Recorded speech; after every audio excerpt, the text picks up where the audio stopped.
ये पवित्र पावन शिव महापुराण की कथा गुजरात बड़ौदा के पवित्र पावन प्रांगण में बैठकर ये कथा श्रवण करने का सौभाग्य प्राप्त हुआ है। बड़े भाग्यशाली हैं सभी शिव भक्त जो इस पवित्र पावन कथा का लाभ ले रहे हैं, कथा को श्रवण कर रहे हैं। ये पवित्र पावन शिव महापुराण की कथा जो संपूर्ण जगत का कल्याण करने वाली है और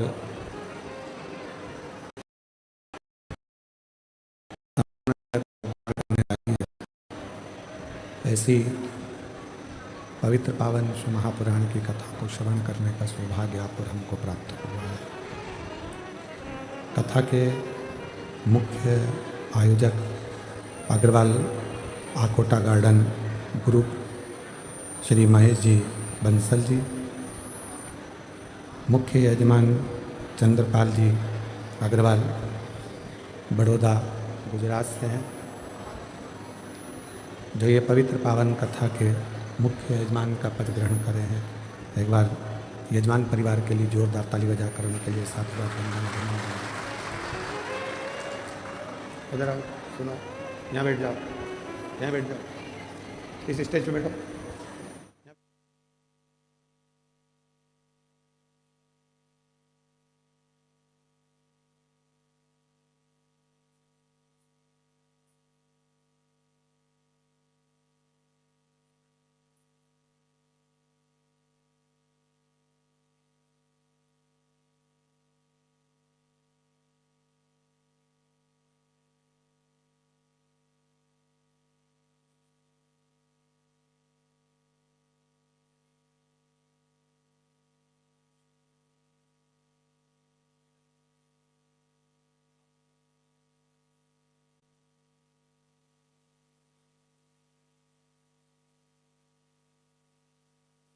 नहीं होता, पुनरपि जननम पुनरपि मरणम के प्रपंच से आप और हम छूट जाते हैं।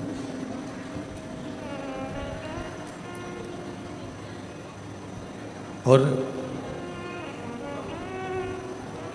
कहते हैं ना जाने कितने कितने जन्म हमारे ऐसे ही बिना शिव के निकल गए, बिना शिव भक्ति के निकल गए। कितने ही जन्म, उन जन्मों में हम भगवान की अविरल भक्ति को प्राप्त नहीं कर सके। शायद अगर उन जन्म में हम भगवान शंकर की अविरल भक्ति को प्राप्त कर लेते तो हमारा जो जन्म और मरण का जो चक्र है, उस चक्र से हम छूट गए होते।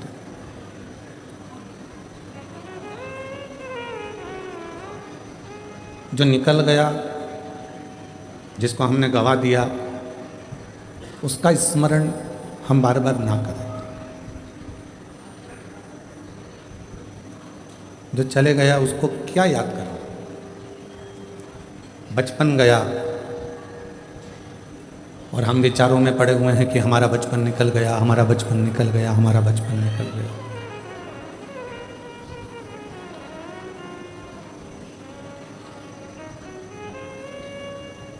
जवानी चली गई किसी किसी की,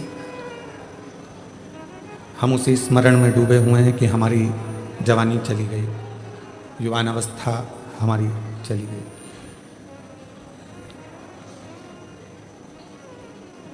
किसी किसी की अधेड़ी भी चली गई।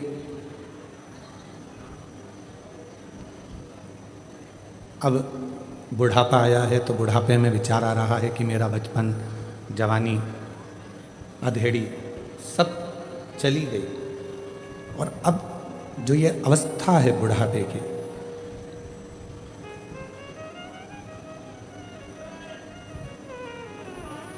इस बुढ़ापे की अवस्था में अब कोई अपना नहीं होता। और बचपन खेल में खोया जवानी नींद भर सोया, बुढ़ापा देख कर रोया, मौत हंसती है। बचपन गया जवानी गई। आवाज सेट नहीं है तुम्हारी साउंड की। बचपन गया, जवानी गई, अधेड़ी गई, आया केवल बुढ़ापा। और बचपन खेल में खोया, जवानी नींद भर सोया, बुढ़ापा देख खोया, सिराने मौत हंसती है। बचपन, इसको सेट करिए, गला खींच रहा है, गला फट। जवानी, अधेड़ी और बुढ़ापा, ये चार अलग अलग अवस्था हैं।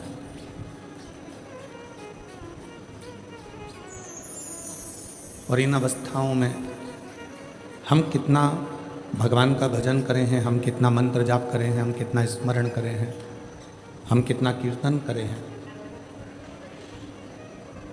शिव महापुराण में एक बात और अच्छी बताई है कि मान लो हम यदि भगवत नाम कीर्तन ना कर पाए, हम भगवत भजन ना कर पाए, हम स्मरण ना कर पाए, हम मंत्र जाप ना कर पाए, तो उस परमात्मा की चौखट पर जाने के लिए फिर हम कौन सा ऐसा अपनी जिंदगी का कर्म करते रहें जिससे उस परमात्मा के सामने हम जा सकें, उस परमात्मा के सामने हम पहुंच सकें। साउंड कान में चुभने वाला हो रहा है, इसको मिठास डालिए, वाणी खींच कर बोलना पड़ रहा है।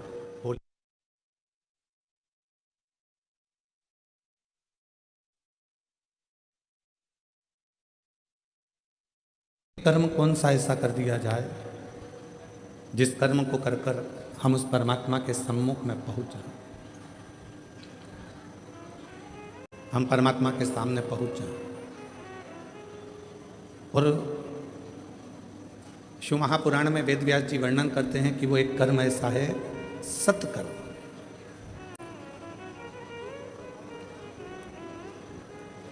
कोई साधारण व्यक्ति है, उसको शिक्षा की जरूरत है। आपके पास अगर भगवान ने धन दिया है तो उसको अच्छी शिक्षा दीजिए, उसको अच्छी चिकित्सा की जरूरत है, उसको चिकित्सा दीजिए। चिकित्सा मिले तो चिकित्सा, शिक्षा मिले तो शिक्षा, जो उसको मिले जैसे उसको जरूरत है उसको वैसी शिक्षा दीजिए।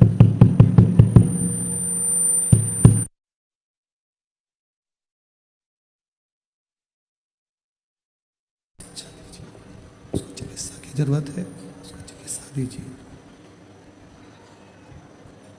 शंभो शरणी मांगो घड़ी रे घड़ी दुख काटो, दया करी दर्शन आपो।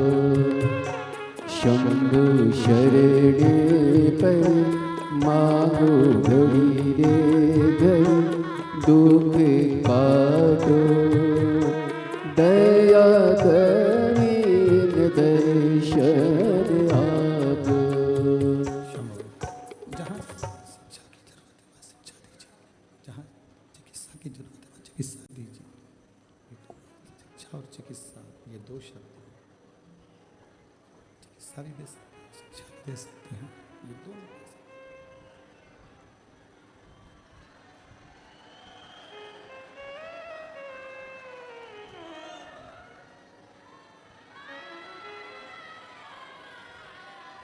जहाँ शिक्षा की जरूरत है जहाँ शिक्षा दीजिए, जहाँ चिकित्सा की जरूरत है वहाँ चिकित्सा दीजिए, दोनों चाहिए। कोई साधारण व्यक्ति है और उसको शिक्षा की जरूरत है तो उसको शिक्षा प्रदान करें, उसको चिकित्सा की जरूरत है उसको चिकित्सा प्रदान करें।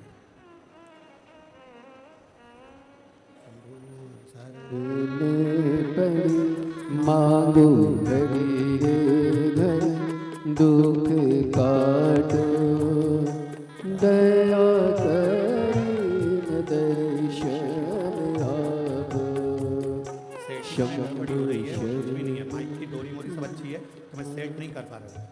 2 शब्द निकलते हैं, बाकी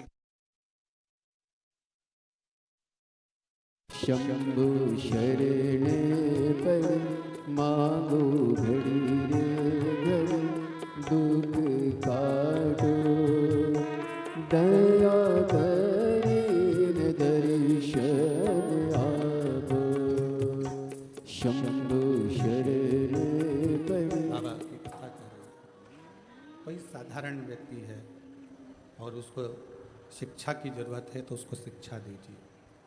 कोई साधारण व्यक्ति है, उसको चिकित्सा की जरूरत है, उसको चिकित्सा दीजिए। इस शिक्षा और चिकित्सा परमार्थ के 2 कार्य ऐसे हैं, ये दोनों कार्य हमको उस ईश्वर के सामने खड़े रहने का बल देते हैं। शिक्षा भी देती है, चिकित्सा भी देती है। ये दोनों, शिक्षा और चिकित्सा, ये दोनों हमको उस परमात्मा की साक्षीकरण में खड़े रहने का बल प्रदान करते, बल देते।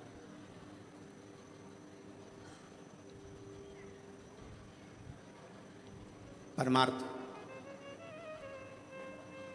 कई लोग कह देते हैं कि हम बहुत दान करते हैं, कई लोग कह देते हैं हम बहुत पुण्य करते हैं, कई लोग कह देते हैं कि हमने दान भी किया, पुण्य भी किया, सत्कर्म भी किया, हमने बहुत कुछ किया,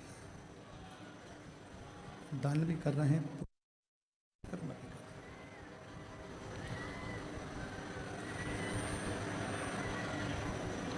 हैं। अब शिव पुराण की कथा कहती है, भगवान शंकर का चरित्र कहता, शिव तत्व कहता, किसको दान कर रहे हैं, कहाँ पुण्य कर रहे हैं, कहाँ सत्कर्म कर रहे हैं, बताया जाए कहाँ पुण्य है, कहाँ सत्कर्म है, कहाँ दान है, कहाँ कर्म।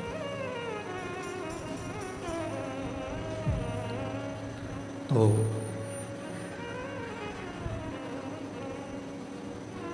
बेटी को कई माताएं कह देती हैं, कई जीजियाँ कह देती हैं, कई बहनें कह देती हैं, कई भाई कह देते हैं कि हम, बेटी आती हैं, बहन बेटियाँ आती हैं तो हम उनको साड़ी दे देते हैं, वस्त्र दे देते हैं, आभूषण दे देते हैं। ये भी हमने दिया तो दान कहलाए, ये भी दान है।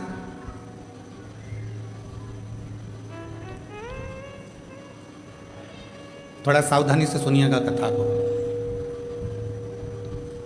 तुम्हारी बहन आ रही है, तुम्हारी बेटी आ रही है और उसको तुम कुछ दे रहे हो, वो दान नहीं कहलाएगा, वो उसका हक कहलाएगा। ऐसे नहीं दोगे तो दूसरी तरह से लेना आता, उसको दान नहीं कहेंगे। बहन को कल साड़ी दिला दी तो तुमने सोचा कि मैंने उसको साड़ी दिला दी है, तो तुमने सोचा कि मैंने उसको दान कर दिया। उसको वस्त्र दिला दिया तो तुमने दान कर दिया, उसको आभूषण दिला दिया तो दान कर दिया।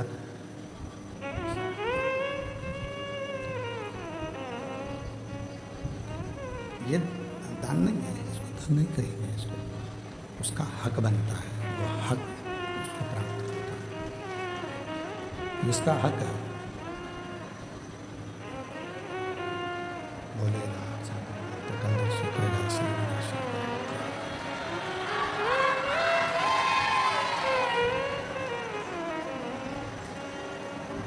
इस शंभु शंभु शंभु शंभु शंभु शरण पर मांगो घड़ी रे घड़ी दुख काटो दया करीन दर्शन आपो शंभु शरण पर मांगो घड़ी रे घड़ी दुख काटो दया करीन दर्शन आपो शंभु शरण पर मांगो घड़ी रे घड़ी काटो दया करीन दर्शन आपो शंभु शरण पड़ी मांगो घड़ी रे घड़ी दुख काटो दया करीन दर्शन आपो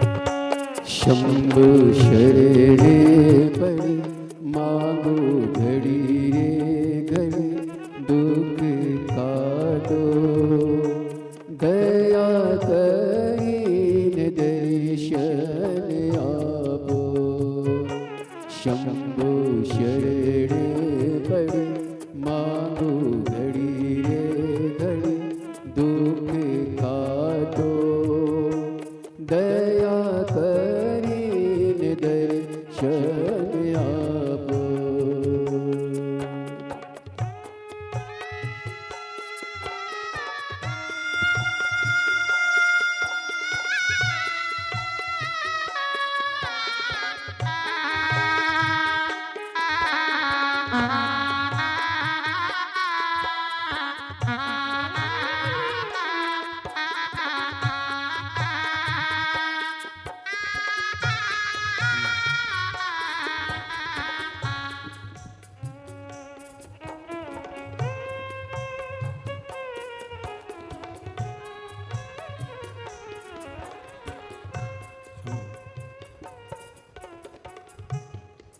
कई लोग कह देते हैं कि बहन बेटी को दिया तो दान दिया। शिव महापुराण की कथा कहती है बहन बेटी को दिया वो दान नहीं है, वो उसका हक है। उसको दान नहीं कह सकते, वो उसका हक बनता है।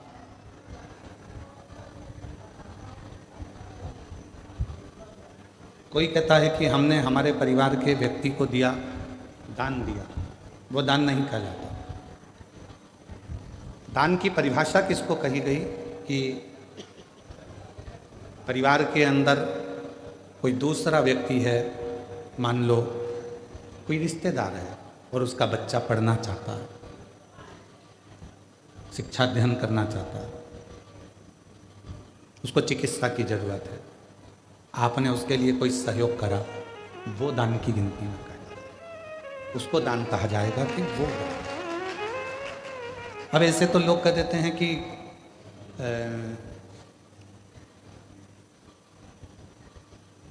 कितना सुंदर कहा है कि यदि हम किसी व्रत का उद्यापन करते हैं, हम किसी व्रत का यदि उद्यापन कर रहे हैं और उद्यापन यदि हम कर रहे हैं तो उद्यापन करने में भी पहला प्रयास होना चाहिए कि बाहर की जो माताएं हैं, बाहर के जो जोड़े हैं, बाहर के जो लोग हैं, उद्यापन में पहले उनको गिना जाए। और हम क्या करते हैं, अपने घर में ही उद्यापन करना है, घर की तो देवरानी जेठानी इतनी सारी हैं, बैसे भी तो बुलाना ही पड़ेगा, तो बैसे की जगह ऐसे बुला लो, गिनती की गिनती हो जाएगी और उद्यापन का उद्यापन हो जाएगा। मतलब तुम्हें काम निपटाना है, तुम्हें उस अध्यापन का फल प्राप्त नहीं करना, तुम्हें उस अध्यापन का फल नहीं चाहिए, तुम्हें केवल काम को निपटाना है, केवल काम निपटाना नहीं। भाई उद्यापन करोगी तो देवरानी तो भोजन करेगी करेगी, जेठानी तो भोजन करेगी करेगी, ननंद भी आएगी आएगी, नंदोई भी आएगा, तो इन सबको तो तुमको भोजन कराना है, पर इनको उद्यापन में नहीं गिनना है। उद्यापन में उनको गिनो जो दूसरे हैं, क्यों? हम अगर जेठानी को भोजन करा रहे हैं उद्यापन में और जेठानी झूठे बर्तन को हाथ लगा रही है, हम ननंद को भोजन करा रहे हैं उद्यापन में और ननंद पट्टी बिछा रही है, भोजन परोस रही है, काम कर रही है, तो तुम्हारे उद्यापन का फल कहां से मिलेगा तुमको? उस उद्यापन का फल भी तो मिलना चाहिए, उसका फल भी तो प्राप्त होना चाहिए। हमें फल कब मिलेगा? जब हम कोई दूसरा आया है उसके लिए पट्टी बिछा रहे हैं, आसन लगा रहे हैं, भोजन की थाली तैयार कर रहे हैं, भोजन करा रहे हैं, पकवान दे रहे हैं, उनको कोई सामग्री दे रहे हैं, तो वो उद्यापन का फल प्राप्त होगा। वो लेकर गया, यहाँ से थोड़ा आपने कुछ दिया, उसको कलश दे दिया, तुमने कोई सुहाग की सामग्री दे दी, कोई चूड़ी दे दी, कोई बिछाई, कोई ब्लाउज पीस दिया, कोई तुमने उसको साड़ी दी या कोई सामान दिया, तो वो लेकर गए, वो लेकर पहुंचा, तो वो उद्यापन है। अब तुमको मालूम है कि अगर मैं उद्यापन करूंगी तो मुझे ननंद को तो बुलाना पड़ेगा, मम्मी नहीं मानेंगी। तुमको मालूम है कि मैं उद्यापन करूंगी तो मुझे जेठानी को तो बुलाना ही पड़ेगा, देवरानी को तो बुलाना ही पड़ेगा, जेठानी को बुलाना ही पड़ेगा, मानेंगे नहीं घर के लोग। तो क्यों ना उनको भी उद्यापन में जोड़े में गिन लूं, और तुमने उनको भी उद्यापन के जोड़े में गिन लिया और विचार करा, मेरे 16 जोड़े पूरे हो गए, मेरे 16 सोमवार का उद्यापन हो गया, अब भगवान शंकर मुझे फल देंगे। शंकर जी सोचे, जितनी चतुर तू है उससे चौगुना चतुर मैं हूं।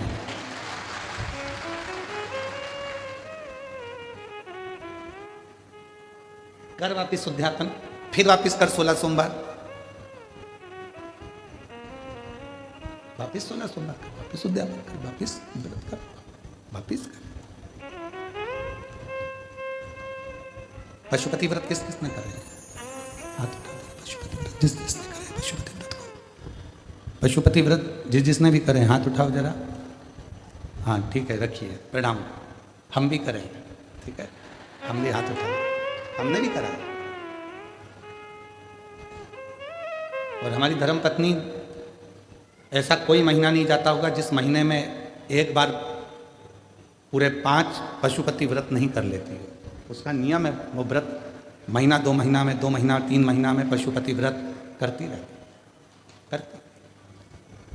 पशुपति व्रत में कई माताएं कहती है, गुरुजी आपने कहा कि आखिरी में जिस दिन पशुपति व्रत का उद्यापन होता है उस दिन एक श्रीफल भगवान शंकर को भेंट के साथ में चढ़ा देना चाहिए, भेंट के साथ में रख देना चाहिए। इसका मतलब क्या है? इसका महत्व क्या है? इसका मतलब क्या होगा? इसका महत्व क्या होगा? तो वो पशुपति नाथ है, उसको पशुपति नाथ कहते हैं। और वो पशुपति नाथ है। पूरे 5 व्रत में हमने मान लो कोई गलती करी हो, 5 व्रत में हमने भगवान को शीश नहीं झुकाया हो, 5 व्रत में हमने भगवान को नमन ना करा हो, तो ये जो श्रीफल है, जो ये श्रीफल, जो ये नारियल है, ये शीश का काम करता है। श्रीफल नारियल शीश का काम करता है। और ये श्रीफल नारियल हम भगवान शंकर को देते हैं। ये श्रीफल नारियल भगवान शंकर को देते हैं, प्रदान करते हैं। शंभो शंभो शंभो शंभो शंभो। ये नारियल शीश का काम करता है।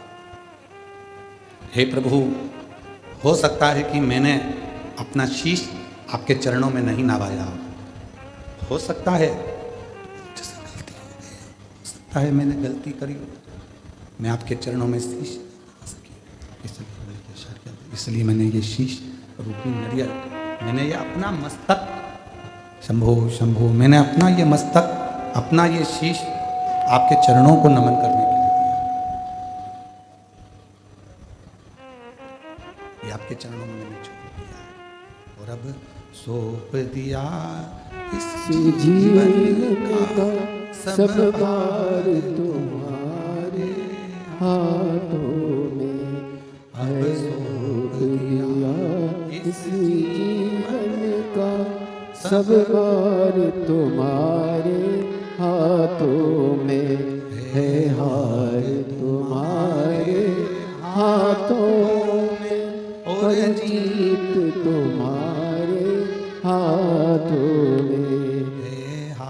तुम्हारे हाथों में और जीत तुम्हारे इस जीवन का सारा भार हमने उस परमात्मा के चरणों में सौंप दिया। श्रीफल देना मतलब परमात्मा के चरणों में सब कुछ सौंप देना, उनके चरणों में छोड़ देना।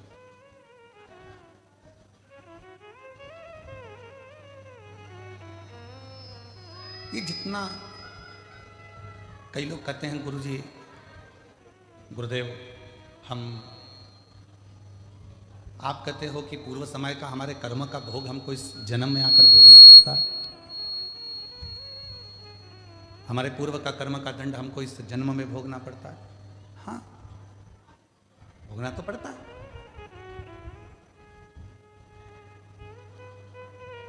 पहले जब हम छोटे थे,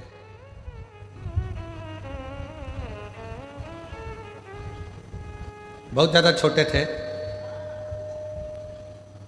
तो नवरात्रि में कन्या भोजन करने जाती थी तो उनके साथ हम लंगूर भी जाते थे।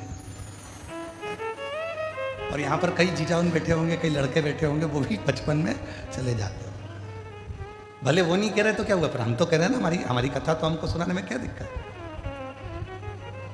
उनको शर्म आती होगी कि हमने क्या कन्या भोज में कन्या के साथ बैठकर भोजन कर, हमने तो किया। पर जिन जिन के यहाँ भोजन करने जाते थे वो आंटी इतनी चतुर होती थी ना,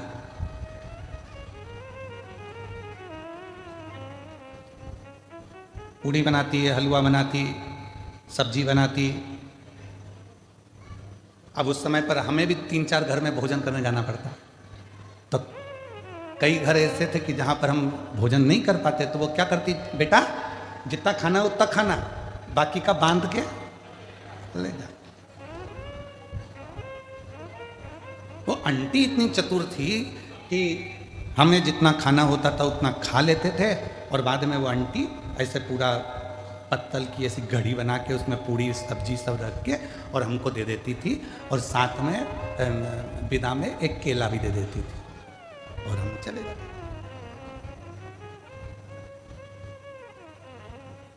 उस समय का देवी जी के समय पर जो हमने कन्या भोज में भोज करा और जो पत्तल लेकर आए, आज समझ में आता है कि उनके घर में हम पूरा नहीं खा सके तो उसने पत्तल में बांध कर दे दिया। उसी तरह ऊपर भी हमारा कर्म का दंड हम पूर्व जन्म का नहीं भोग सके तो उसने हमारे जन्म के साथ पत्तल में बांधकर अभी दे दिया। ये जितना संसार में आने के बाद हम भोगते हैं, ये हमारे वहां पर नी निपटा के आए तो आज हमें भोगना पड़ता। कोई पूर्व का कर्म जो था वो हम नहीं भोग सके तो उसका थोड़ा सा भाग रह गया, और वो भाग आज हमको भोगना पड़ा।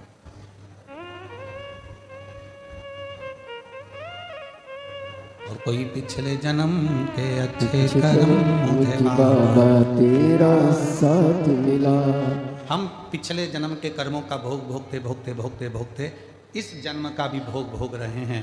और कोई हमारे पूर्व में हमने कोई पुण्य करा होगा, मेरी जीजियों ने, मेरे जीजाओं ने, मेरी बेटियों ने, बेटाओं ने, मेरे बुजुर्ग माँ बाप ने कोई पुण्य करा होगा। उस पुण्य का फल ये मिला कि बड़ौदा में शिव पुराण की कथा हुई और उस पंडाल में अपन जाकर बैठे।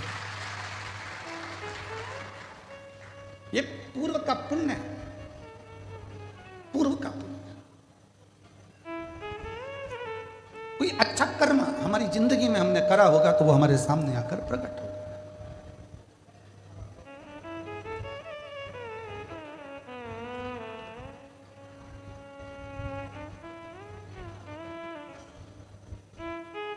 किसी ने पूछा गुरुजी बहू कौन से कर्म से मिलती है?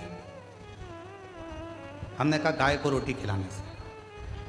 अच्छा, हाँ, पूर्व जन्म में गाय तुम्हारे दरवाजे पर आती थी, तुम्हारे दरवाजे पर खड़ी रहती थी रोटी के लिए, तुम रोटी लाकर देती थी, वो खा लेती थी। दूसरी बार फिर आती थी, तुम रोटी नहीं देती थी, घर के लोग कहते थे अभी तो दी थी, अभी तो दी थी, और उसको डंडा उठाकर चिल्लाकर भगा देते। बस वो ही गाय तेरे घर बहू बन के आई। सुबह की चाय दे देती है बहुत अच्छे से, दिन की मांग के दे, मांग के। अरे मम्मी अब भी तो पीछी तुमने, सबकी चाय बनाऊंगी तो क्या तुम्हारी भी बनाऊंगी? ये तो अब भी सर्विस से आए, नौकरी से आए, इनकी बनाऊं कि तुम्हारी बनाऊं? बस अगर उस समय पर रोटी 2 बार भी दे देती तो 2 बार चाय भी मिल जाती। 2 बार पूर्व कर्म, पिछला हिसाब बना।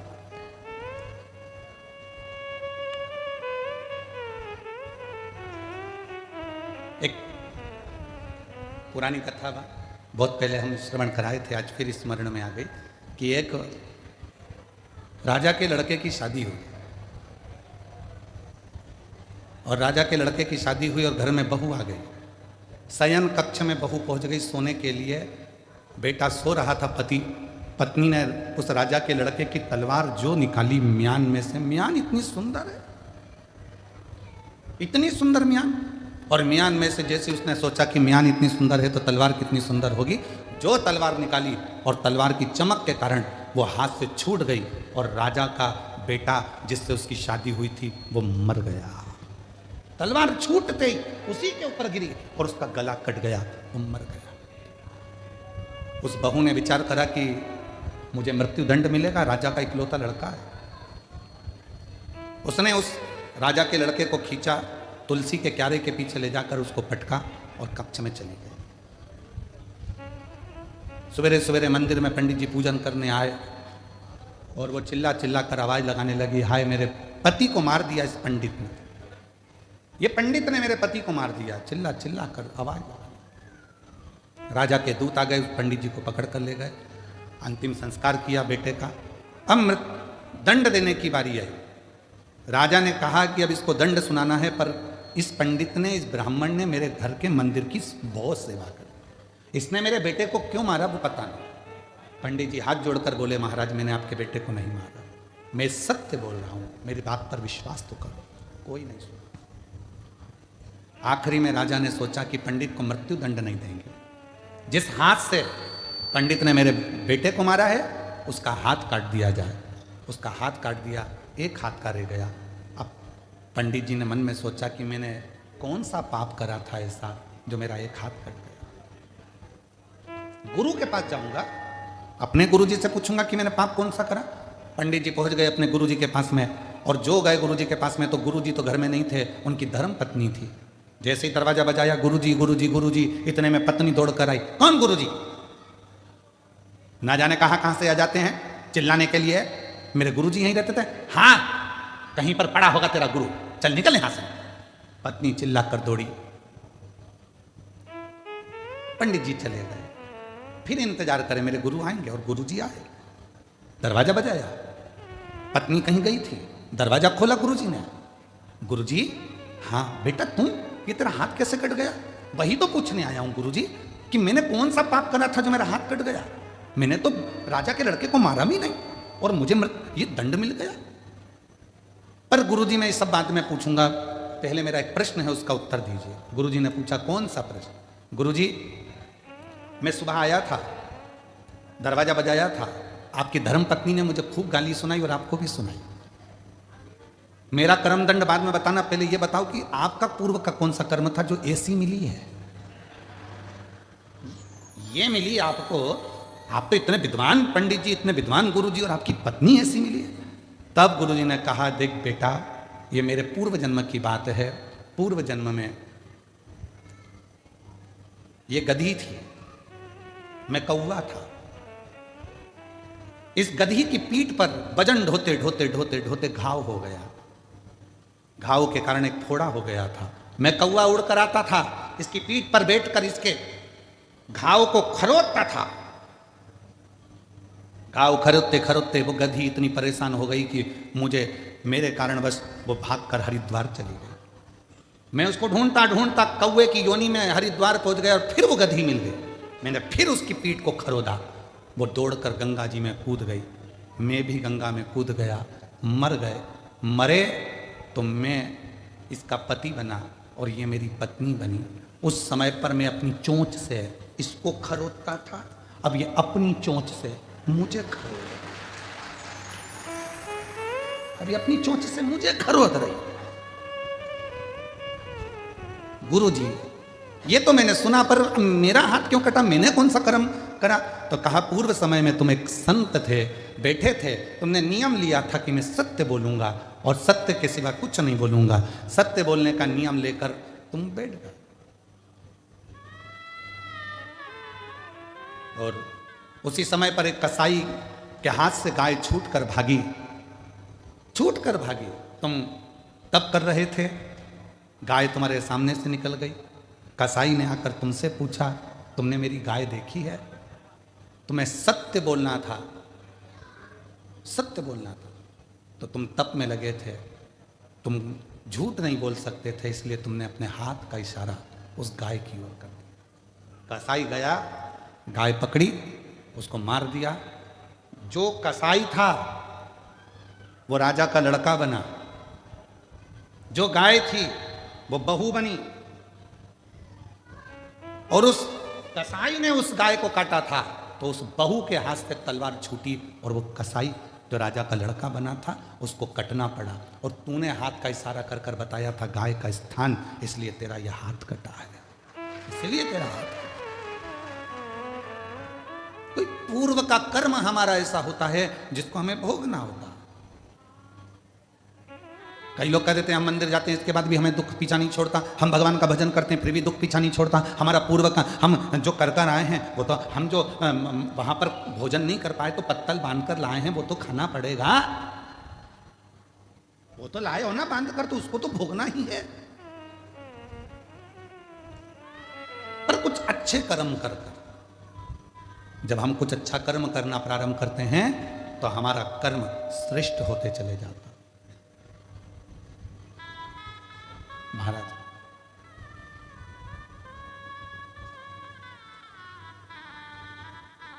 कोई पिछले जन्म के अच्छे कर्म मुझे बाबा तेरा साथ मिला, कोई पिछले जन्म के अच्छे कर्म मुझे बाबा तेरा साथ मिला। सारी दुनिया झुकती है, जहाँ सारी दुनिया झुकती है, मुझे वाली दरबार मिला, दरबार मिला। पिछले जन्म के अच्छे कर्म मुझे बाबा तेरा साथ मिला। कोई पूर्व का कर्म होगा जो हम भोग रहे हैं। इसीलिए शिव महापुराण की कथा कहती है अपने बच्चों को मंदिर जाने की आदत डालो, अपने बच्चों को एक लोटा जल ले जाकर शिव मंदिर में भेजो, अपने घर के एक एक बच्चे को शिवालय तक भेजने का प्रयास करो। क्यों? हम तो खैर वो नहीं पहनते जो तुम लोग ये शर्ट पहनते हो बटन वाली, हम नहीं पहनते हैं, हम तो ये बांधने वाली पहनते हैं, ढीली हो जाए तो कस लो। अब तुम्हारी तो जो फिटिंग है वैसी की वैसी पहन लो, भले ढीला ढिल्ला हो। पर जितने लोग भी वो कमीज पहनते हैं, वो शर्ट पहनते हैं, वो बटन वाली शर्ट पहनते हैं, उनको मालूम है अगर एक बटन ऊपर की ही गड़बड़ हो गई तो नीचे तक सारी बटन, बोलो बोलो जम के, गड़बड़ रहेगी। एक बटन अगर सही लग गई तो जितनी भी बटन है वो सब सही हो जाएगी। एक बटन अगर आड़ी टेढ़ी हो गई तो सारी बटन आड़ी टेढ़ी हो गई। उसी तरह यदि बचपन आड़ा टेढ़ा हो गया तो जवानी अधेड़ी और बुढ़ापा भी आड़ा टेढ़ा हो गया। बटन पहले नंबर की अगर सही है तो बाकी की बटन भी सब सही है, सब सही।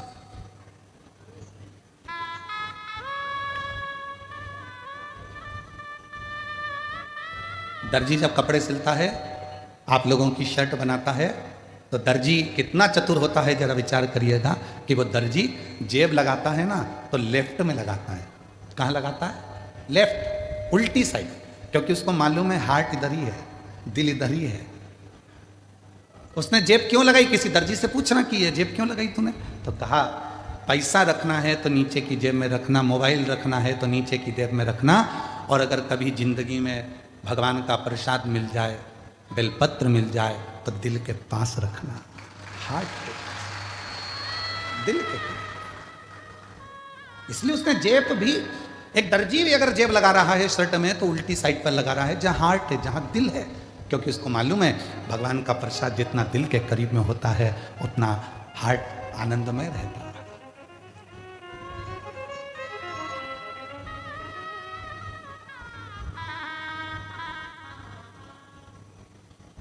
पर दुनिया के लोग ना जाने क्या आज के समय में लोगों को हो गया, परेशानी अपने माथे पर लेते जाते हैं। जरा जरा से बच्चे कह देते हैं मैं पढ़ाई से परेशान हूं। लड़कों से पूछो तो, उनकी माओं से पूछो तो कि बच्चों के विवाह से परेशान हूं। पति से पूछो तो कि पत्नी से परेशान हूं। पत्नी से पूछो तो ये बेहरू से परेशान हूं। पति से, मां से पूछो तो कि बच्चों से परेशान हूं। मतलब आज के जमाने में, आज के समय में प्रत्येक व्यक्ति ने परेशानी को अपना दामन में बांध कर रखा है। प्रत्येक व्यक्ति ने परेशानी को अपने पल्लू में बांध कर रखा है। उसने शुरू से अभी तक, बचपन में पढ़ाई से परेशान था, बड़ा हो गया तो गाड़ी से परेशान हो गया, फिर धीरे बड़ा हुआ तो सर्विस से परेशान हो गया, फिर ऑफिस में नौकरी भी लग गई तो नौकरी के ऑफिसरों से परेशान हो गया, फिर जाने में ट्रैफिक से परेशान हो गया, इधर उधर घूमने में परेशान हो गया। मतलब परेशानी उसने बांध कर रखी है। तो ये परेशानी मिटेगी कैसे? उसको मिटाने का कोई दूसरा साधन नहीं है। आप खुश रहना प्रारंभ कर दो, प्रसन्न रहना प्रारंभ कर दो और ये मन में मान लो जो शिव करेगा वो सब अच्छा करेगा, तो परेशानी अपने आप मिटती चली जाएगी।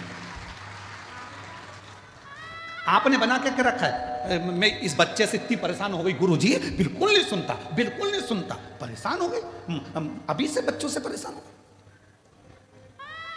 मतलब परेशानी को तुमने अपने अंदर बांध कर रखा है, परेशानी को तुमने पकड़ कर रखा है। यहां आज कथा में सूरत में जिन्होंने कथा करवाई थी, सम्राट भाई पाटिल आए हुए हैं। कहाँ बैठे? अच्छा, प्रणाम। पहली कथा जो सूरत में कराई थी आपने, बड़ी सुंदर कथा कराई। एक बार जोरदार ताली बजाकर आपको बहुत बहुत साधुवाद। विराज, जब हम इनके यहाँ ठहरे थे तो सम्राट भाई बोले कि गुरुजी इतनी भीड़ सूरत में आ गई है, बड़ा सोचना पड़ रहा है।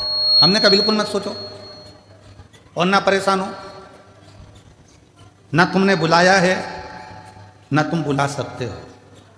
ये तो उसका डमरू बजता है तो कोई चल कर आता है।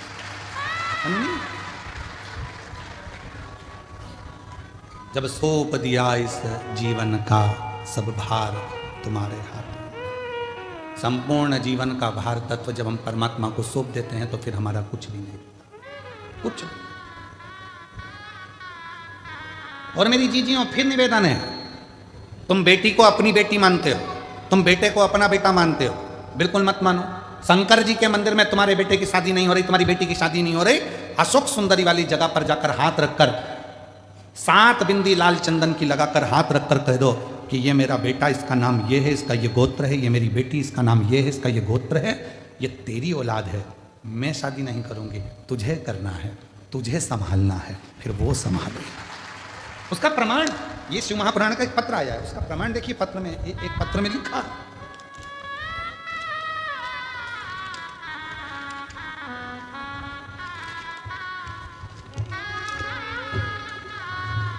पत्र में लिखा, सीमा दिलीप ढकाते, प्लाट नंबर 296, द्वारकेश नगर, सूरत,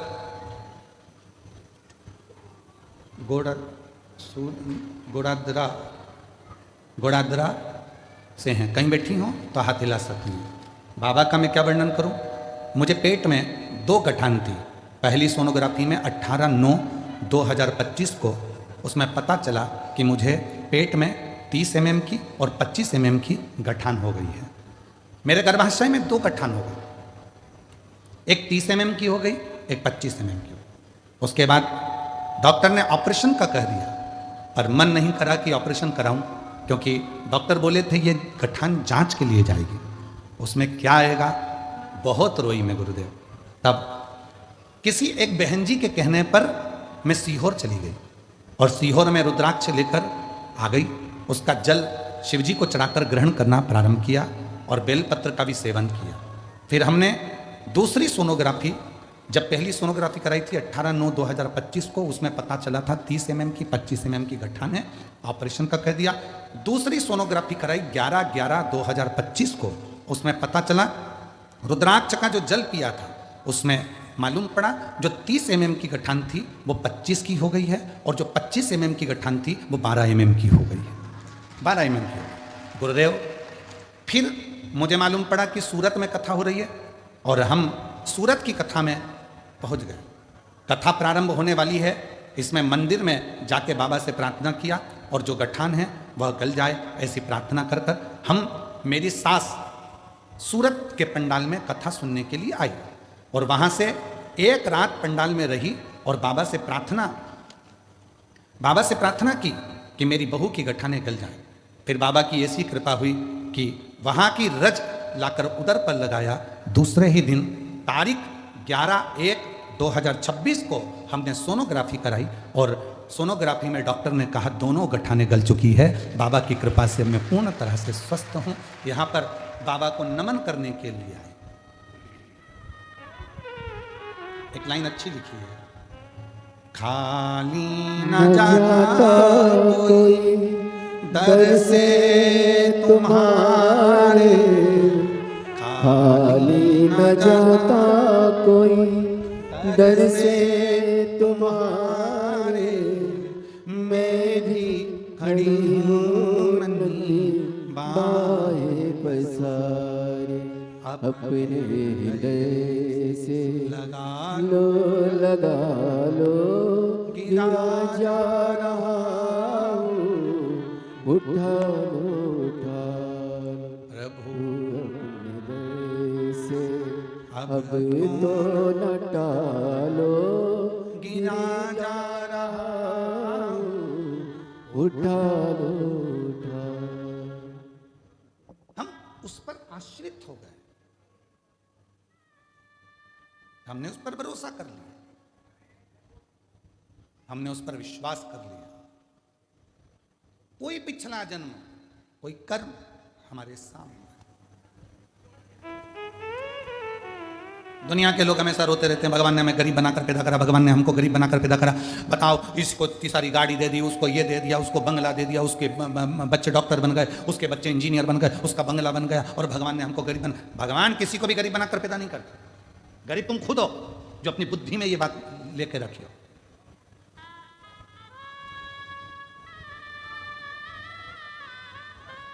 हम ढलना नहीं सीख रहे।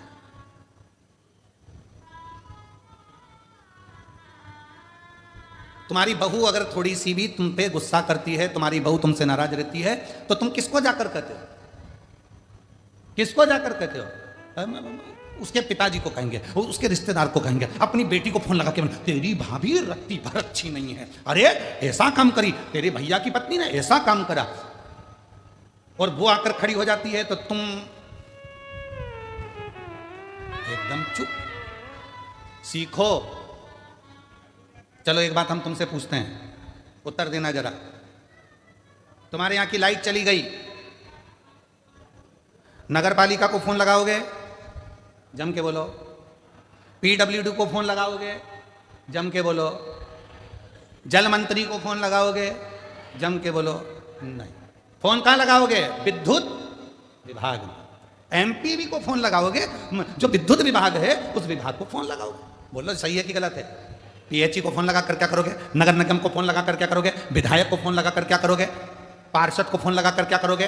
फोन लगाना पड़ेगा कि बिल के ऊपर नंबर लिख कर दिया जाता है, अगर लाइट में कुछ गड़बड़ी हो, लाइट नहीं आए तो विद्युत विभाग को फोन करो। हाँ, तुम्हारी नाली साफ नहीं हो रही है तो किसको फोन लगाओगे? विद्युत विभाग को फोन लगाना पड़ेगा, नगर निगम को, नगर पालिका को।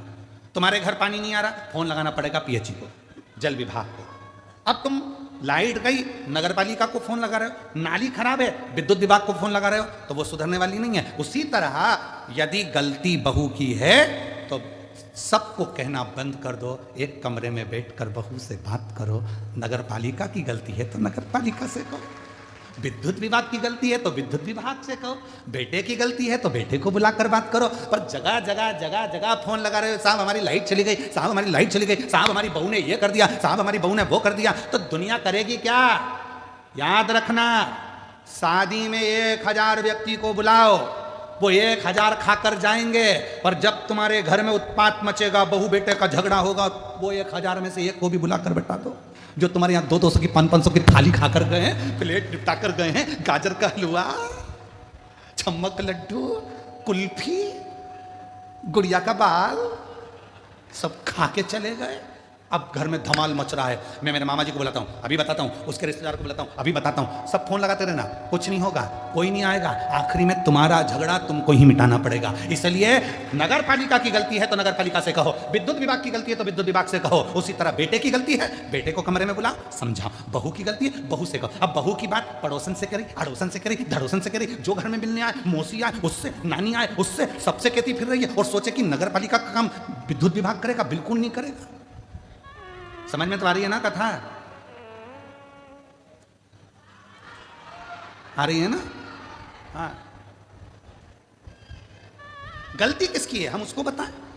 अब हम गलती वाले को तो गलती बताते नहीं है।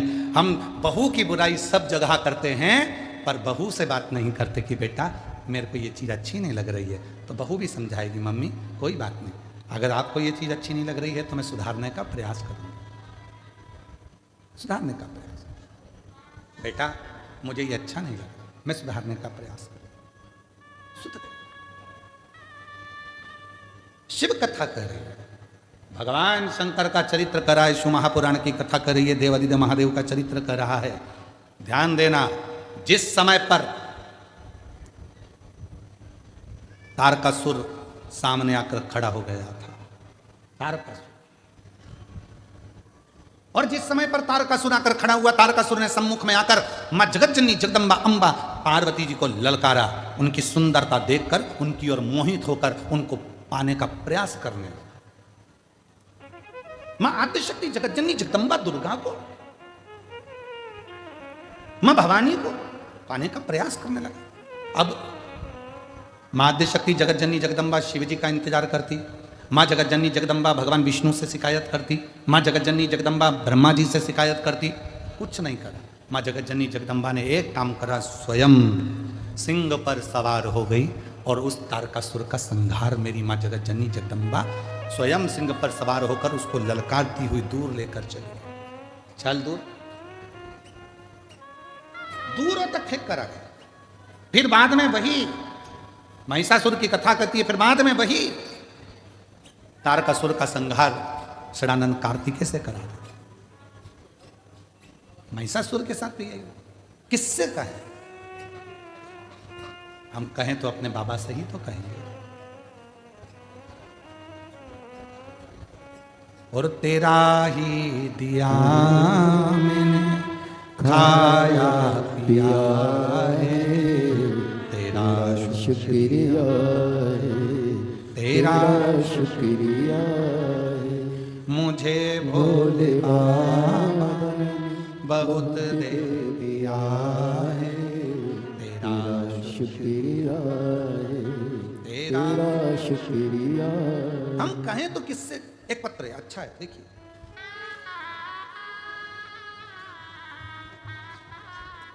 गुरुजी, मेरा नाम अनीता है, मैं बड़ौदा गुजरात में रहती हूँ। मेरी बेटी को ऑटिज्म एक बीमारी होती है जिसमें दिमाग विकास नहीं कर पाता, बहुत कम दिमाग होता है, हाइपर हो जाती है, सामान फेंक देती है, सामान तोड़ देती है, उसके हाथ में जो आता है वो फेंक देती है, तोड़ फोड़ कर देती है। कोई समझ में नहीं आया, डॉक्टर ने कहा कि ये ऐसी कैसी ही रहेगी। ना खुद से खाना खा पाती थी और ना स्वयं जल पी पाती थी, शुद्ध नहीं थी। कहाँ क्या करना है इसकी भी उसको शुद्ध नहीं रहती थी। एक ऑटिज्म बीमारी। कहीं बैठी हो बेटी, अगर आए हो, मेरा नाम अनीता है, मैं बड़ोदरा की रहने वाली हूँ, कहीं बैठी हो तो आ सकती हैं एक बेलपत्र लेने के लिए। उसमें उसे शुद्ध नहीं रहती थी, ना वो खुद खाना खा सकती है, ना पानी पी सकती है, तोड़ फोड़ करती है, हाइपर है, समझ में नहीं आता था क्या करें। तब डॉक्टरों का खूब इलाज कराया पर कोई उसका हल नहीं निकला। डॉक्टर क्या करते थे, नींद की दवा दे देते थे, वो सोती रहती थी, पड़ी रहती थी, हम बड़े दुखी रहते थे। फिर मुझे किसी ने आपकी कथा के बारे में बताया, मैंने आपकी कथा सुनी जिसमें आपने रुद्राक्ष के जल का वर्णन किया था। फिर हमने सीहोर में रुद्राक्ष मंगाया और उसका जल पिलाना शुरू किया और आपकी कथा सुनना प्रारंभ किया। तब से मेरी बेटी थोड़ी शांत हो गई, स्वयं अपना काम करने लगी। और गुरुजी बाबा की ऐसी कृपा है कि अब वो कथा भी सुनती है और बैठती उठती, अपना खाती और अपना कार्य कर लेती है। ये शिव कृपा। उसको ऑटिज्म की बीमारी, जिसमें उसकी सुध नहीं है, जिसमें उसका विवेक काम नहीं करता, ना भोजन कर सकती है ना पानी पी सकती है, गंदगी का भी स्मरण नहीं आता, कहां मलमूत्र का त्याग करना स्मरण नहीं दे पाता। सारे डॉक्टरों का इलाज करा लिया पर कह दिया गया कि ये कभी ठीक नहीं होगी, हाइपर हो जाती, सामान तोड़ देती, फेंक देती। तब शिव पर भरोसा कर कर सीहोर से रुद्राक्ष मंगाकर उसका पानी गलाकर शिव को चढ़ाकर देना प्रारंभ करा। आज मेरी बेटी में सुधार है और बाबा की कृपा से अब उसका हालत भी सुधरी है और शिव की कृपा से कथा सुनने के लिए भी आती है और कथा सुनती भी है। ये शिव की बात, इसको शिव की। और हम और आप कितने विचारों में पड़े हुए हैं। हम लोग विचार करते हैं मुझे ये परेशानी है, मुझे ये परेशानी है, मुझे ये परेशानी है। याद रखना, जिंदगी में ऐसा कोई संसार में मृत्यु लोक में पैदा नहीं हुआ जिसके मस्तक पर टेंशन नहीं हुआ। सबको चिंता है, सबको टेंशन है, सबको कुछ ना कुछ परेशानी है।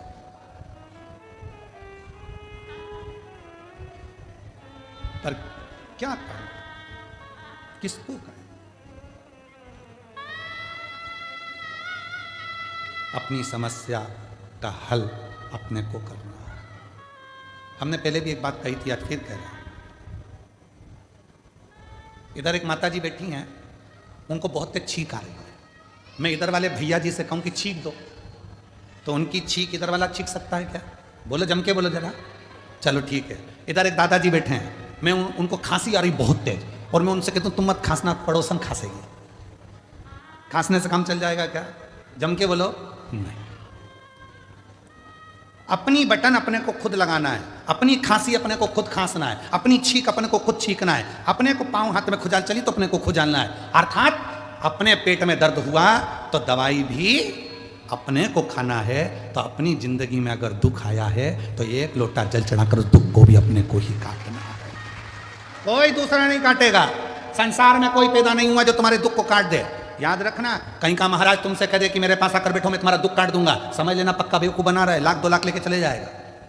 सब बेवकूफ बना रहा है। कोई किसी का दुख नहीं काट सकता। संसार में कोई पैदा नहीं हुआ कि किसी का दुख काट दे। भगवान राम की जिंदगी में भी दुख आया था, 14 वर्ष का वनवास आया था, बड़े बड़े गुरु उनके पास में थे, विद्वान विद्वान उनके ऋषि उनके पास में थे, वो भी राम जी का दुख नहीं काट पाए। क्यों? राम जी ने पूछा मेरी जिंदगी में दुख आया, सीता मैया की जीवन में दुख आया था, इतने बड़े बड़े उनके पिता जनक जैसे विद्वान थे, तो दुख का नहीं काट पाए। क्यों? क्योंकि जो हमारे पिछले कर्म का भोग है वो हमको खुद भोगना पड़ेगा, अपना दुख खुद को काटना पड़ेगा, कोई नहीं काटेगा। सारी समस्या का हल एक लोटा जल, और वो एक लोटा जल तुम्हें चढ़ाना पड़ेगा, तुम्हें। इसलिए शिव महापुराण की कथा बार बार कहती है कि एक लोटा जल लेकर मंदिर जाओ, एक लोटा जल लेकर मंदिर जाओ, एक लोटा जल लेकर मंदिर जाओ। क्यों? क्योंकि तुम खुद चल कर जाओगे, उसके दरवाजे पर तुम्हारा अपना दुख है वो स्वयं काटेगा। बेटे का वो खुद काटेगा, बेटी का वो खुद काटेगा। अब मालूम पड़े तो तुम सोचो कि मेरी बेटी के लिए मैं कुछ कर दूं गुरुजी, मेरे बेटे के लिए मैं कुछ कर दूं गुरुजी। जिसके कर्म का जिसको भोगना, और अगर किसी के करने से हो सकता है तो करके देखो। शादी में कौन कौन जाते हैं? हाथ उठाओ जितने लोग शादी में जाते हैं, जम के हाथ उठाओ जरा सभी लोग। हाँ उठा लिए, धर लो वापिस। शादी में खाना खाते हो, भोजन करते हो, हाथ तो उठाओ। हाँ ठीक है।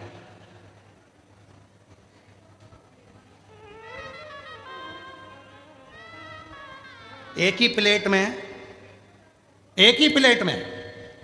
एक ही गुलाब जामुन की कटोरी, एक ही गाजर के हलवे की कटोरी, उसमें दोनों पति पत्नी खा लेते हो? जम के तो बोलो। गाजर का हलवा दोनों को अलग अलग खाना है। समोसा पति भी खाएगा, पत्नी भी खाएगी। इसकी प्लेट अलग, इसकी प्लेट अलग। ये खाएगा, इसका पेट भराएगा, वो खाएगी, उसका पेट भराएगा। तो मंदिर भी सबको जाना चाहिए। पर कई लोग विचार में रहे, गुरुजी जब दान करने का नंबर आता है, कहीं 100-50 रुपए चढ़ाना होते हैं, तो माताएं सिर पे पल्लू लेके पति को टच कर लेती है। टच। हमने पूछा इससे क्या होगा? 50-50। तो हमने कहा ठीक है, अब मिल कहीं की शादी में, और जो शादी में मिली उसके हाथ में प्लेट थी पति के हाथ में, हमने उसकी पत्नी से कहा टच कर ले, वो खाएगा तुझे मिल जाएगा। समोसा वो खाएगा मिलेगा तुझे, गाजर का हलवा वो खाएगा मिलेगा तुझे। अपनी आइसक्रीम अपने को साफ करना है, अपना दुख अपने को मिटाना है। दूसरे की सामर्थ्यता नहीं। ये तुम लोग जो ढोंग प्रपंच में फंस जाते हो, आडंबर में फंस जाते हो, कहीं का आकर कह देता मेरे पास आकर बैठो, मैं तुम्हारी पूरी जिंदगी संवार दूंगा, मैं तुम्हारा दुख मिटा दूंगा, उसका बापड़े का तो खुद नहीं मिट रहा जो तुम्हारा मिटाने चला। और किसी के पास जाओ और वो कहते तुम्हारा दुख मैं मिटाऊंगा, तो उसको कह के आ जाना एक लोटा जल चढ़ा ले, तेरा खुद मिट जाएगा। सारी समस्या का हल एक लोटा।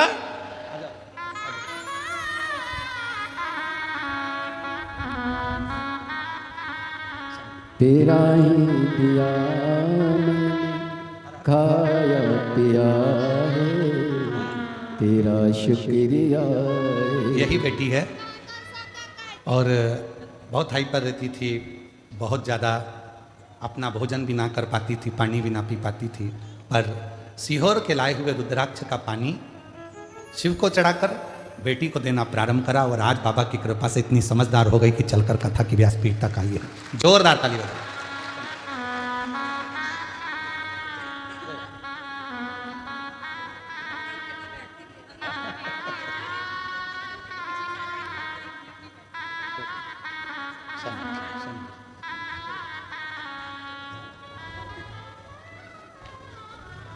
तेरी कृपा बिना ना हिले एक भी, लेते हैं श्वास तेरी कृपा से तनु।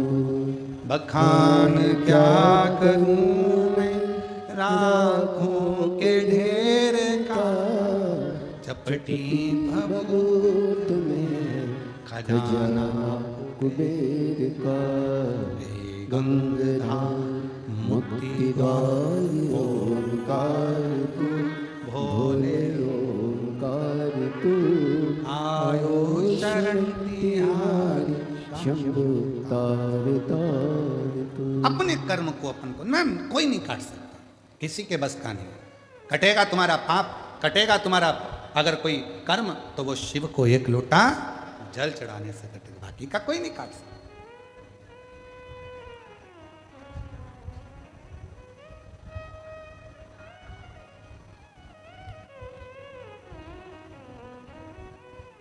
वो कहते हैं ना, कभी चूके ना कोई चूके ना, कोई चूके ना कोई चूके ना, कोई चूके ना कोई तेरा काम रे, भजले गौरापति को चूके ना कोई तेरा काम रे, ओ भजले गौरापति। कब चूके ना कोई तेरा काम रे, भजले गौरापति को। चूके ना कोई तेरा काम रे, ओ भजले गौरापति को। गौरापति को भजले गौरापति को, गौरापति को भजले गौरापति को।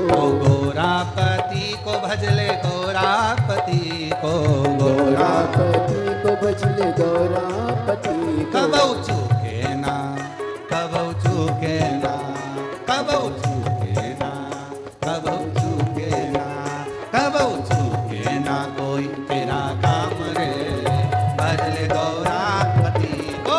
चूके ना कोई तेरा काम रे, ओ भजले गौरापति को। चूके ना कोई तेरा काम रे, ओ भजले गौरापति को। चूके ना कोई तेरा काम रे, ओ भजले गौरापति को।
गौरापति को मेरे राम जी भजते, गौरापति को मेरे राम जी भी भजते, गौरापति को मेरे राम जी भजते। अरे मिल गया उनको मिल गया, हाँ जी मिल गया उनको मिल गया, ओ जी मिल गया लंका का राज रे।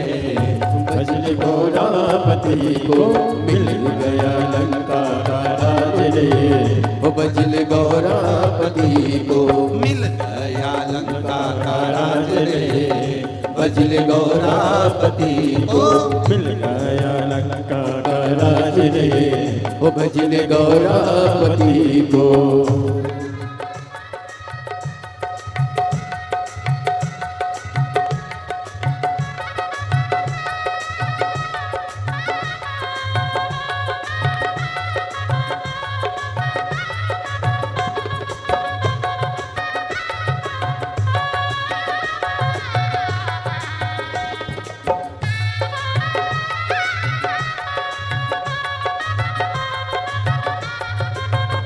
जय हो।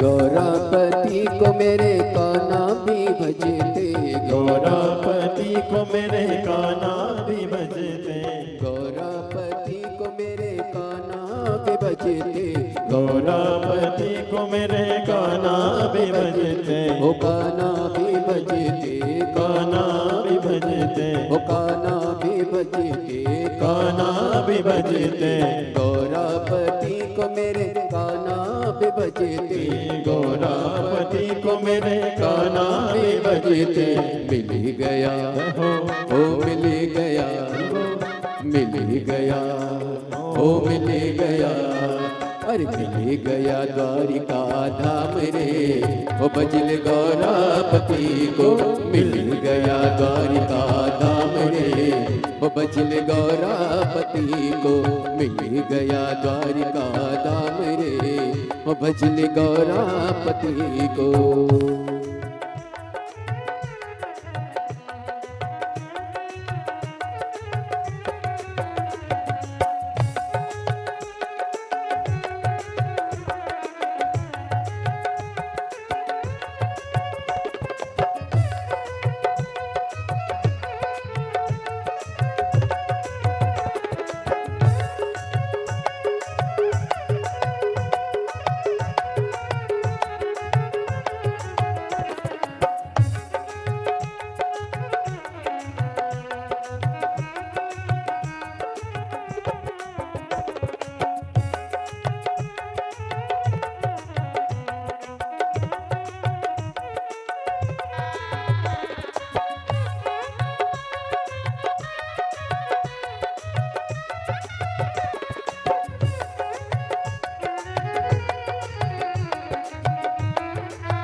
गौरापति को मेरे नारायण भी भजते, गौरापति को मेरे नारायण भजते, गौरापति को मेरे नारायण भी भजते, गौरापति को मेरे नारायण भी भजते। मिल गया हो मिल गया, मिल गया हो मिल गया, अरे मिल गया वैकुंठ धाम रे, भजले गौरापति को मिल गया वैकुंठ धाम रे, भजले गौरापति को छूटे ना कोई तेरा काम रे, भजले गौरापति को छूटे ना कोई तेरा काम रे, भजले गौरापति को।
सुर मुनि भी भजते, गौरापति को सुर मुनि भी भजते, गौरापति को सुर मुनि भी भजते, गौरापति को सुर मुनि भी भजते। मिल गया शंभो ओ मिल गया, मिल गया ओ मिल गया, अरे मिल गया कैलाश धाम रे, वो भजन गौरापति को। मिल गया कैलाश धाम रे, वो भजन गौरापति को। मिल गया कैलाश धाम रे, वो भजन गौरापति को। ये ना कोई तेरा काम रे, वो भजन गौरापति को। छूटे ना कोई तेरा काम रे, भजन गौरापति को। भजन गौरापति को, भजन गौरापति, भजन गौरापति को, भजन गौरापति, भजन गौरापति को, भजन गौरापति को, भजन महादेव। अपने स्थान पर बैठकर भगवान देवाधिदेव महादेव से प्रार्थना करिए, निवेदन करो बाबा भोलेनाथ जी से अपने मन का भाव कहिए, दिल से बाबा को अपने मन की बात कहिए। ये कथा का आज 5वां दिन है, कल कथा का 6ठा दिन रहेगा।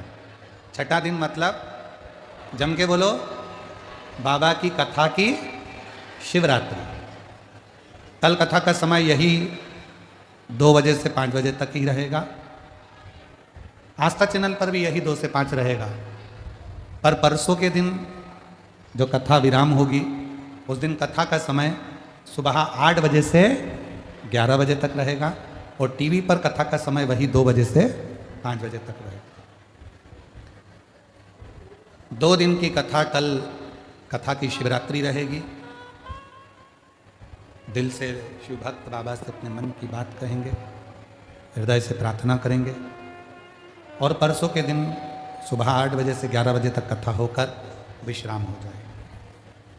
ये कथा 22 तारीख को विराम होगी, फिर 27 तारीख से 31 तारीख तक, प्रेशर बढ़ा, 27 तारीख से 31 जनवरी तक माघ मेले में त्रिवेणी संगम पर सतुआ बाबा शिविर, खाक चौक महावीर मार्ग, पाटन पुल नंबर 1, दोपहर में 1 बजे से 4 बजे तक 5 दिवसीय शिव महापुराण की कथा श्रवण करने का सौभाग्य प्राप्त होगा।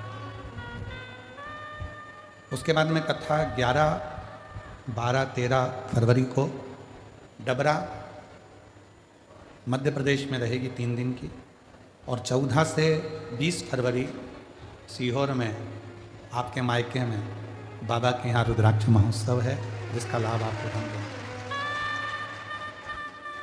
पंडित चिरंजीवी राघव जी मिश्रा जी की कथा हमारे सुपुत्र की चल रही है कानपुर देहात में। वो कथा उनकी 24 तारीख को विराम हो जाएगी, और 26 तारीख को पंडित चिरंजीवी राघव मिश्रा जी की कथा 26 जनवरी से 1 फरवरी तक सीहोर अग्रवाल धर्मशाला में उनकी कथा 7 दिवसीय शिव पुराण दोपहर में 1 बजे से 4 बजे तक अग्रवाल धर्मशाला सीहोर में रहेगी। पंडित चिरंजीवी श्री राघव मिश्रा जी। शिव भक्ति के लिए बाबा को अपने मन का भाव कहिएगा। जिस स्तुति को करने के लिए दुनिया के लोग कथा के पंडाल में आते हैं, प्रार्थना करते हैं, निवेदन करते हैं, विनय करते हैं, आप और हमको मौका मिला है बाबा से विनय करने का। सब लोग साथ में बोलिएगा, आपकी आवाज़ व्यासपीठ तक, व्यासपीठ और आपकी आवाज़ मेरे बाबा देवाधिदेव महादेव के हृदय तक पहुँचे, ये कामना कर कर बाबा को मन का भाव कहिएगा।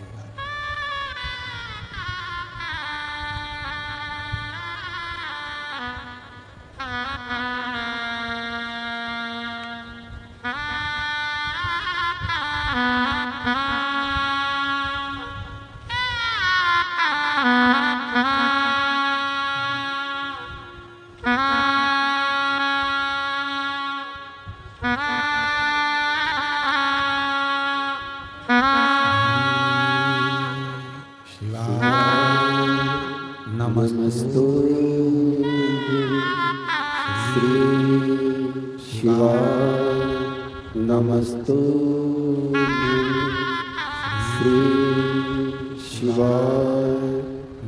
नमस्तु श्री शिवाय नमस्तु श्री शिवाय नमस्तु भोला सब दुख काटो ओ भोला सब दुख काटो शिव शंकर जप तेरी माला भोले बाबा जप तेरी माला भोला सब दुख काटो ओ भोला सब दुख काटो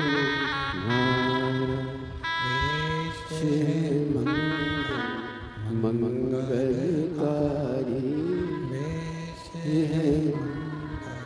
मंगलकारी सनिवासी हमारा शमशान वासी हमारा भोला सब दुख काटो हमारा भोला सब दुख काटो हमारा।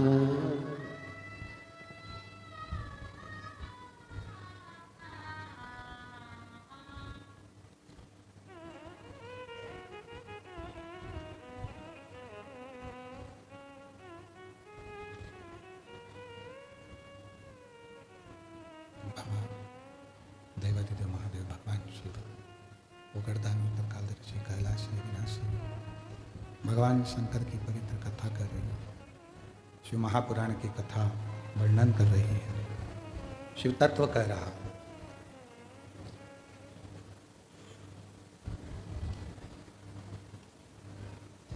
विश्वास के साथ में मां पार्वती जी ने शिव की साधना करी।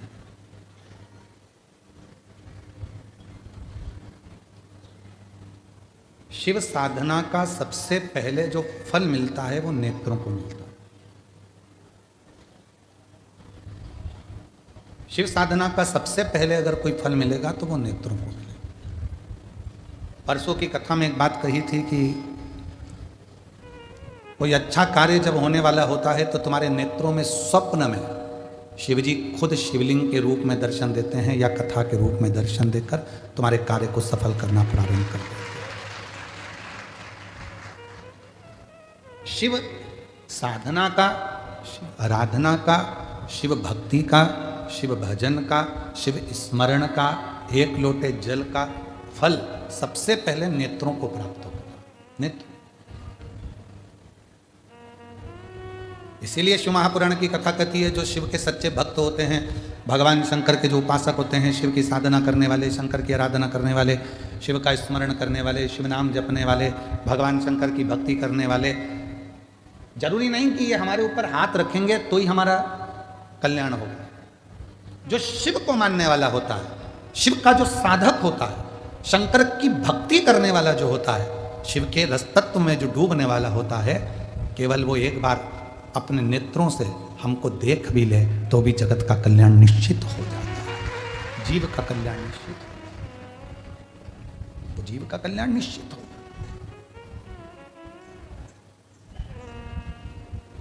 वो एक लाइन आप लोग गुनगुनाते हो ना, एक नजर कृपा की कर दो सांवरिया गिरधारी, और निर्धन की झोली भर दो ओ भोले त्रिपुरारी। ओ भोले त्रिपुरारी, ओ भोले त्रिपुरारी, एक नजर कृपा की कर दो सांवरिया गिरधारी, निर्धन की झोली भर दो भोले त्रिपुरारी। कहते भगवान शंकर से कहते हैं थोड़ा सेट कर दे बाबा, मिठास डाल दो थोड़ी सी। शिव से कहते हैं, भगवान शंकर से कहते हैं, केवल एक दृष्टि हो जाना, नजर पड़ जाना भी बहुत। केवल नजर, और कुछ भी नहीं।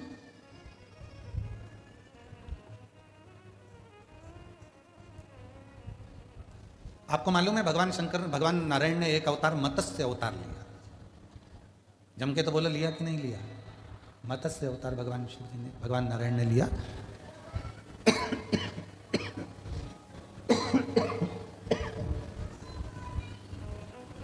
भगवान नारायण ने मत्स्य अवतार लिया।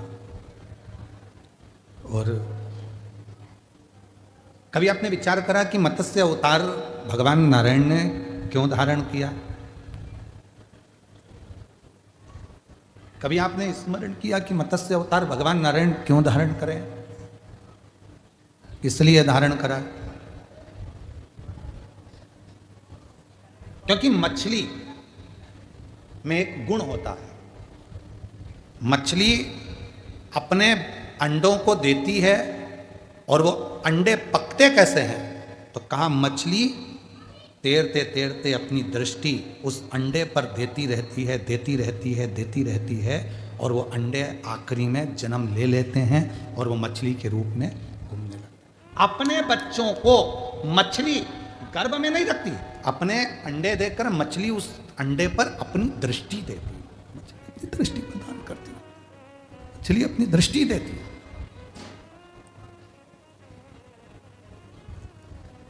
वो मछली अपनी दृष्टि दे रही होती है, उन अंडों पर मछली की दृष्टि पड़ती है।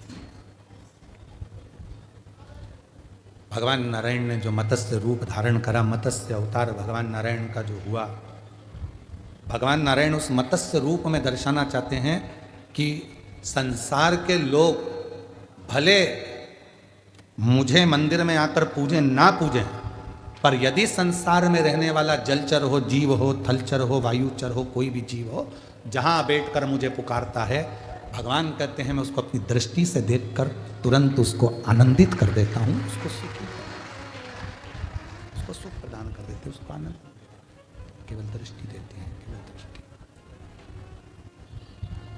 और नयन दृष्टि से वो जीव कृतार्थ हो जाता है। नयन की दृष्टि से दृष्टि पड़ी और वो सिद्ध हो गया, दृष्टि पड़ी और वो कृतार्थ हो गया।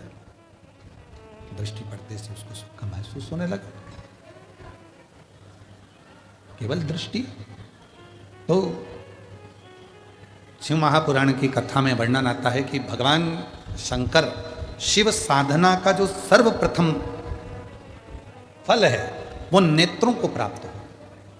इसलिए जो श्री शिवाय नमस्तुभ्यम जपता है, पंचाक्षर मंत्र नमः शिवाय जपता है, या षडाक्षर मंत्र ओम नमः शिवाय जपता है, या शिवजी के मंदिर में जाकर एक लोटा जल चढ़ाता है, श्री शिवाय नमस्तुभ्यम का उच्चारण जो दिन भर में कम से कम 11 बार 21 बार भी अपनी जिह्वा से कर लेता है, तो कहा उसके नेत्र सिद्ध होते चले जाते हैं, उसकी दृष्टि पड़ने से भी जीव का कल्याण हो जाता है। मात्र दृष्टि। आप लोगों में से कितने लोग हैं जिनके दरवाजे पर श्री शिवाय नमस्तुभ्यम लिखा है? बहुत बढ़िया, रखना चाहिए। हमने पहले भी कथा में कहा, अपने घर के दरवाजे पर श्री शिवाय नमस्तुभ्यम की पट्टी चिपका दो, लगा दो, अंदर भी बाहर भी चिपकाओ, जिससे कोई आया है तो दरवाजा खुले उससे पहले वो दरवाजे पर पढ़ ले श्री शिवाय नमस्तुभ्यम। और जानते समय दरवाजा बंद है उस पर भी आपकी एक पट्टी चिपकाओ, जिससे जो व्यक्ति निकल कर जाएगा दरवाजा खोलने से पहले श्री शिवाय नमस्तुभ्यम पढ़ेगा, और पढ़ने के बाद घर से निकल कर जाएगा। क्यों? अगर जिंदगी में कोई अड़चन, कोई दुख, कोई परेशानी, कोई कष्ट भी अगर आ रहा होगा तो मंत्र के उच्चारण से वो समाप्त हो जाएगा।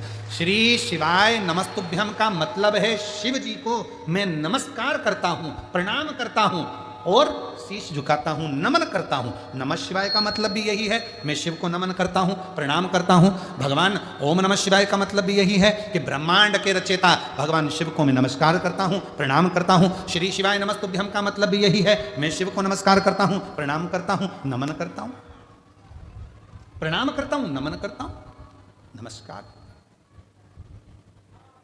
घर से निकलो तो शिव को नमस्कार करते हुए, और घर में प्रवेश कर रहे हो तो शिव को नमस्कार करो।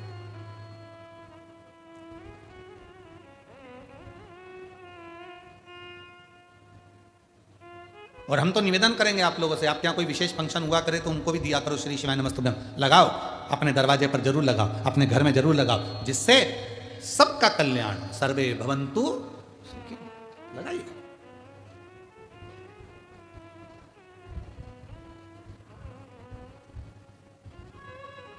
उसका फल मिल, एक पत्र है, अच्छा है।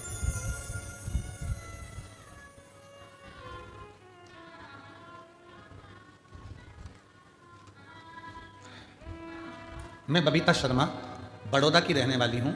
मेरे पति का नाम वीरेश शर्मा, कहीं बैठे हों बबीता शर्मा जी, वीरेश शर्मा जी कहीं बैठे हों तो हाथ हिला सकते हैं। बड़ौदा के रहने वाले हैं, कहीं बैठे हों, और अगर बेटा आया हो तो उसको भी ला सकते हैं।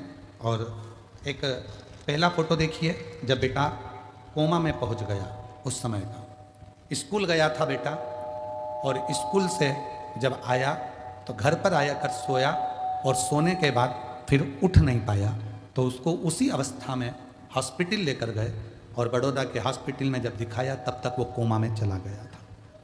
अब पत्र पढ़ते हैं। मेरे बेटे की तबीयत 18/6/2025 को अचानक से खराब हो गई। स्कूल से आकर सोया और उठा नहीं। अचानक हम उसको लेकर फिर तुरंत हॉस्पिटल में भगे, और श्री जी हॉस्पिटल बड़ौदा में हमने उसको भर्ती किया, जहां पर उसको वेंटिलेटर पर डाल दिया गया। वेंटिलेटर में डाल दिया क्योंकि वो कोमा में चले गया। गुरुदेव, इतना खर्च कर दिया, उसके बाद भी वो ठीक नहीं हो रहा था।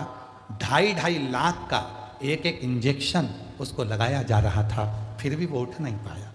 गुरुदेव, क्या कहूं, आखिरी में समझ कुछ नहीं आ रहा था। तब परिचित ने कहा, वो बाबा कथा कहता है, उसकी कथा आप भी सुनो। अब हॉस्पिटल में क्या कथा सुने जिसका बेटा वेंटिलेटर पर पड़ा है और कोमा में पड़ा है। फिर भी परीक्षा की घड़ी थी, क्या ना करते।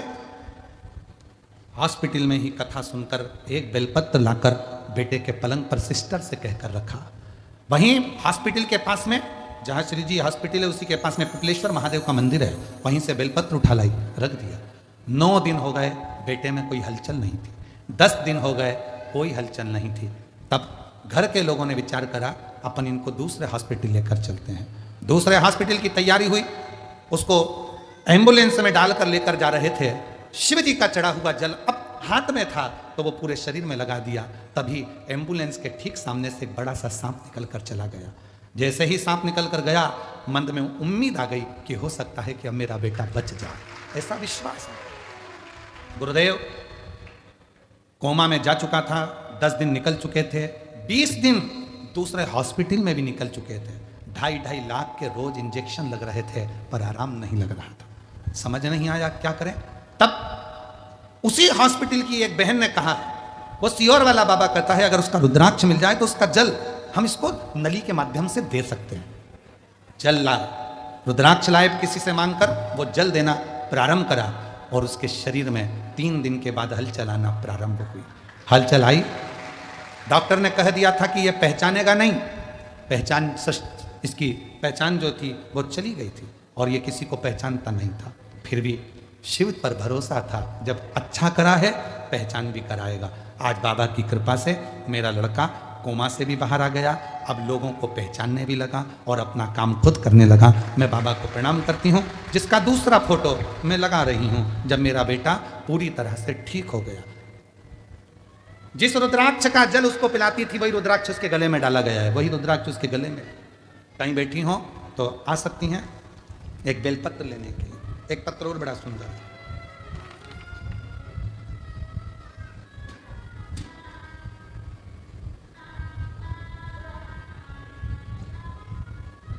गुरुदेव पत्र में नाम,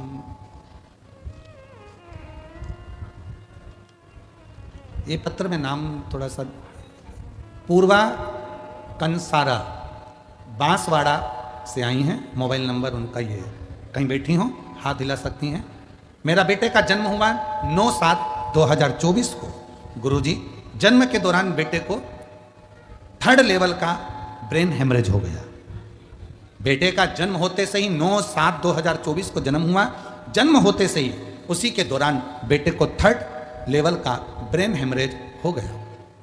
जब 3rd लेवल का ब्रेन हेमरेज हो गया, डॉक्टरों ने 24 घंटे भी निकालना मुश्किल है यहाँ तक कह दिया, उसकी ऑपरेशन करना पड़ेगा। मेरे बाबा पर मुझे भरोसा करा गुरुदेव, इतने जन्म लिए बच्चे का ब्रेन हेमरेज और उसका ऑपरेशन बड़ा मुश्किल था। सोच लिया अब तो बाबा जिंदा रखे कि मारे उसके हाथ में है, क्या करा जाए।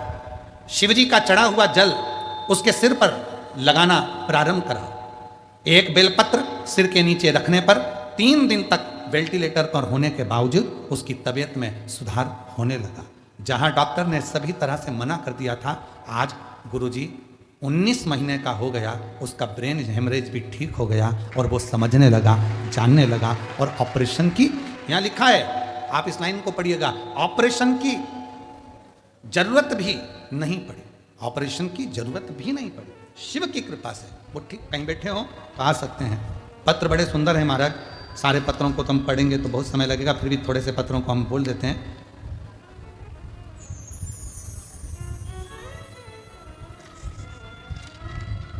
किनका पत्र है ये, नाम का थोड़ा सा जरा फोटो देख लो दोनों बच्चों के। कोई बैठी है उनकी मम्मी, पत्र पर नाम नहीं लिखा है तो आकर आप बेलपत्र ले जा सकते हैं। फोटो देखो, जिनके बच्चों का फोटो है, दोनों बच्चों का। गुरुजी बड़ौदा से, हाँ मिल गया नाम, बड़ौदा से प्रेरिका यश पटेल, आदित्य विलास सोसाइटी में रहती हूँ। मुझे 7 साल हो गए थे, संतान नहीं थी, तब बाबा से प्रार्थना कर कर सफ़ेद आंकड़े की जड़ का प्रयोग करा और बाबा की कृपा से मेरा गर्भ ठहर गया। 8/3/2024 को मेरे यहाँ 2 पुत्रों ने जन्म लिया, जिनका मैं फोटो लगा रही हूँ। अगला पत्र है, गुरुजी मेरा नाम अश्विनी दक्षिण कंबोली है, मेरा मोबाइल नंबर ये है। शादी को 17 साल हो चुके थे पर कोई संतान नहीं थी। मैंने बड़ौदा में सारे डॉक्टरों से इलाज करवाया पर संतान का सुख नहीं आया। तब पशुपति व्रत किया और बाबा की कृपा से 17 साल के बाद मेरे घर में 15/5/2025 को संतान की प्राप्ति हुई। अगला पत्र है, मेरा नाम आरती भाटिया है, मैं गुजरात के दाहोद जिले से पिपलोद की रहने वाली हूँ। मेरी शादी को 14 साल हो गए थे, कोई संतान का सुख नहीं था। सारा इलाज करवाया पर सुख नहीं प्राप्त हुआ। बाबा की कृपा से सफ़ेद आंकड़े की जड़ का प्रयोग और सीहोर जाकर बाबा को प्रणाम कर कर रुद्राक्ष लाई। 14 साल के बाद मेरे घर में बाबा ने कृपा कर कर संतान का सुख दिया। अगला है, मेरा नाम किंजल अजय कहार है, डांडिया बाजार बड़ौदा की निवासी हूँ। हमारी शादी को 14 वर्ष हो गए थे, मुझे संतान प्राप्ति नहीं हुई। गुरुदेव बाबा की कृपा से 14 साल के बाद 1/4/2025 को मेरे घर में संतान का सुख आया है। मैं बाबा को नमन करती हूँ। एक पत्र और है जिसमें बच्चे ने जन्म तो लिया पर बच्चे का, ये बच्चे ने जन्म तो लिया पर बच्चे के जो ऑपरेशन हुए हैं जन्म के समय पर, बच्चे के जन्म के समय पर उसके किडनी में कोई प्रॉब्लम उधर में हो गई थी, जिसके कारण बस जन्म लिए बच्चे को ऑपरेशन करना पड़ा और डॉक्टर ने कहा था इसका बचना मुश्किल है। शिव की कृपा से और जल से आज वो बच्चा पूर्ण तरह से जीवित है। ये शिव की उदारता है। ये जिनका फोटो लगा है वो भी आ सकती हैं, जिन जिन के पत्र बोले हैं। विद्या प्रवीण पाटिल, शिव की उदारता, शंकर की अविरल भक्ति जीव को फलित होती है, फल जरूर देती है। शिव उदारता का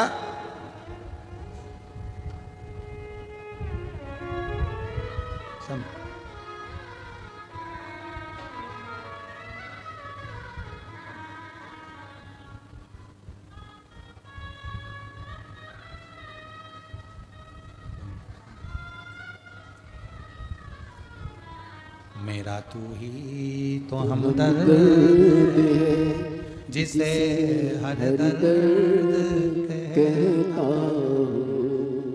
मेरा तू ही तो हमदर्द है जिसे हर दर्द कहता।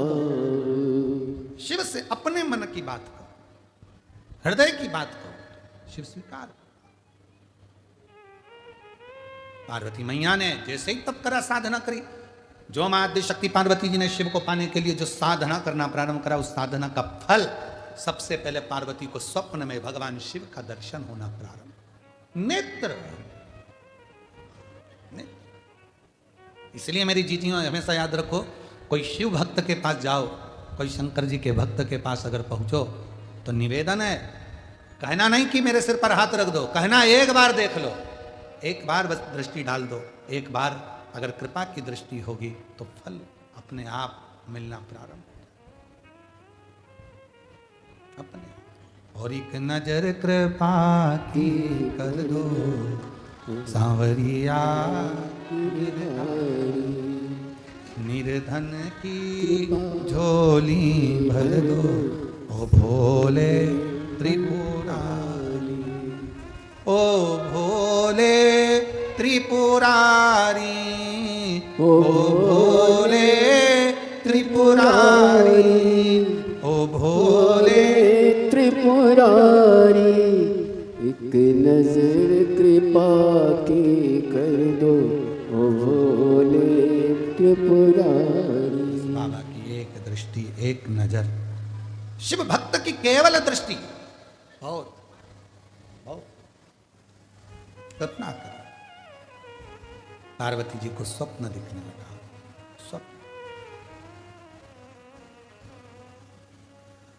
और मेरी जीजियों, मेरी जीजाओं, मेरी बेटियों, बेटाओं, मेरे बुजुर्ग माँ बाप, याद रखना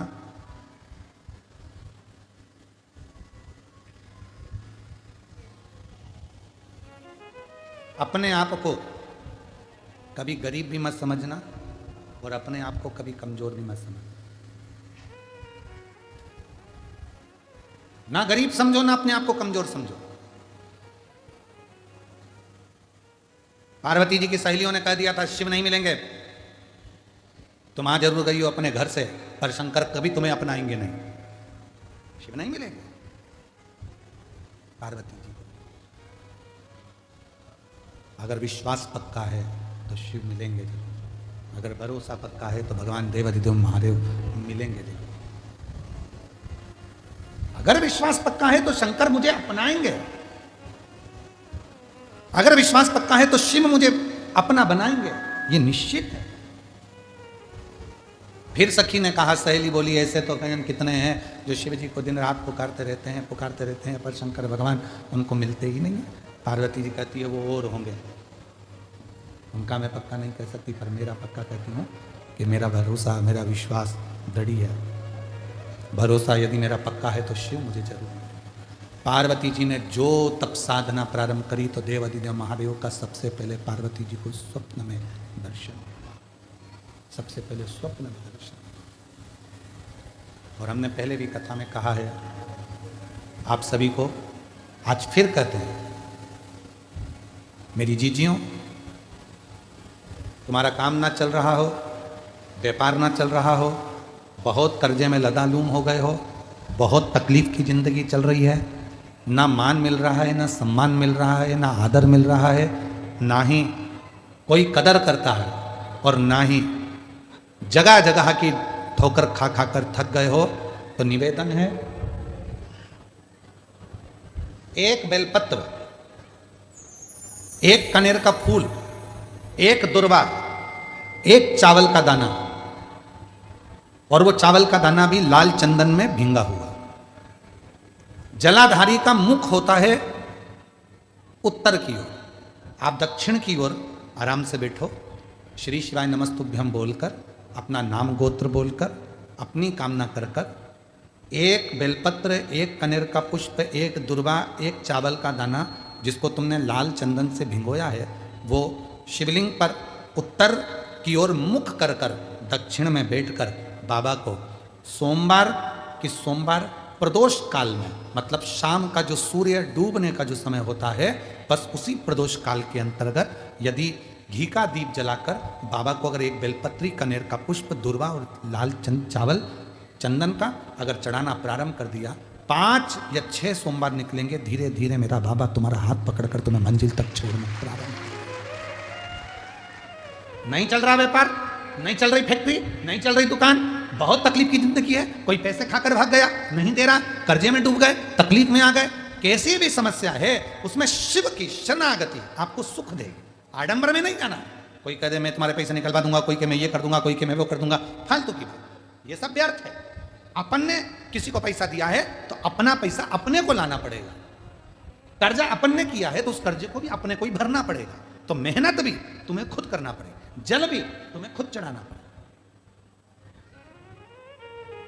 ये सीहोर में जो रुद्राक्ष उत्सव होता है, 1-2 महीने तक रुद्राक्ष वितरण बंद हो जाता है। 15 जनवरी से रुद्राक्ष वितरण बंद हो गया, 15 मार्च तक बंद रहेगा। रुद्राक्ष नहीं मिलता उस समय पर, क्योंकि रुद्राक्ष उत्सव होता है तो 7 दिन तक जो बाबा का प्राचीन पुराना जो शिवलिंग है, उस शिवलिंग के ऊपर रुद्राक्षों को समर्पित किया जाता है। जो जितने करोड़ों रुद्राक्ष साल भर बटते हैं, उनको 7 दिन के अंदर बाबा के मंत्रों का प्रयोग कर कर जो रुद्राक्ष सिद्ध किए जाते हैं, जिसको तुम तांबे के कलश में गलाकर उसका पानी पीते से ही बीमारी से ठीक हो जाते हो, लोगों के कार्य बनना चालू हो जाते हैं, बच्चे की मन बुद्धि विद्वत्ता की ओर बढ़ जाती है, उस रुद्राक्ष में अपने आप बल उस कार्य से आ जाता है।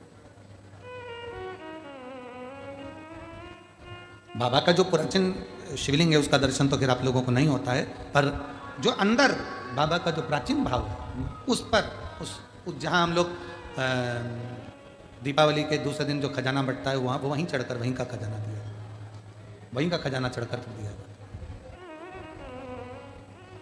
पूरी। और सीहोर का रुद्राक्ष किसी बाजार में नहीं बेचा जाता। कुबरेश्वर धाम का रुद्राक्ष केवल कुबरेश्वर धाम पर मिलता है। उसका ना तो कोरियर होता है, ना उसको बेचा जाता है, ना कहीं बाहर उसको लेकर जाया जाता है। हम भी उसको साथ में लेकर किसी को देने के लिए नहीं लेकर जाते, हम भी साथ में लेकर देने के लिए नहीं लेते। सीहोर का रुद्राक्ष, कुबरेश्वर धाम का रुद्राक्ष कुबरेश्वर धाम से निशुल्क सुबह 10 बजे से शाम को 5 बजे तक मिलता है, पर अभी बंद है मिलना। 15 मार्च के बाद फिर चालू हो जाए। वो वहीं प्राप्त होता है, बाबा से हाथ पसार कर लाया जाता है, विनय करी जाती, विनती करी जाती है, फिर वो अपना असर देता है। कोई तुमसे कहते कि मेरे पास में सीहोर का रुद्राक्ष मैं 50 रुपए में दूंगा, 100 रुपए में दूंगा, व्यर्थ की बात है, सब झूठ, सब झूठ।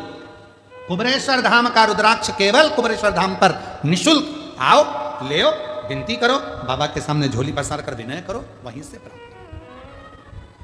झूठ प्रपंच में ना, भक्ति करो, दर्शन शिव देता। नेत्र बंद करे मां पार्वती जी कह देती हैं, मुझे मालूम है मेरा शिव मुझे जरूर मिलेगा, मेरा शंकर मुझे जरूर मिलेगा,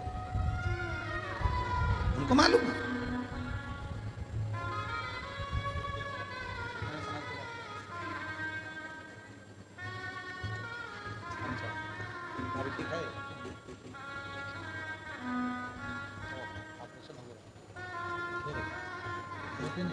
रोते नहीं है, आंसू पोछो, अच्छे जाओ, खुश होकर जाइए, रोते नहीं है, आंसू पोछ के जाओ।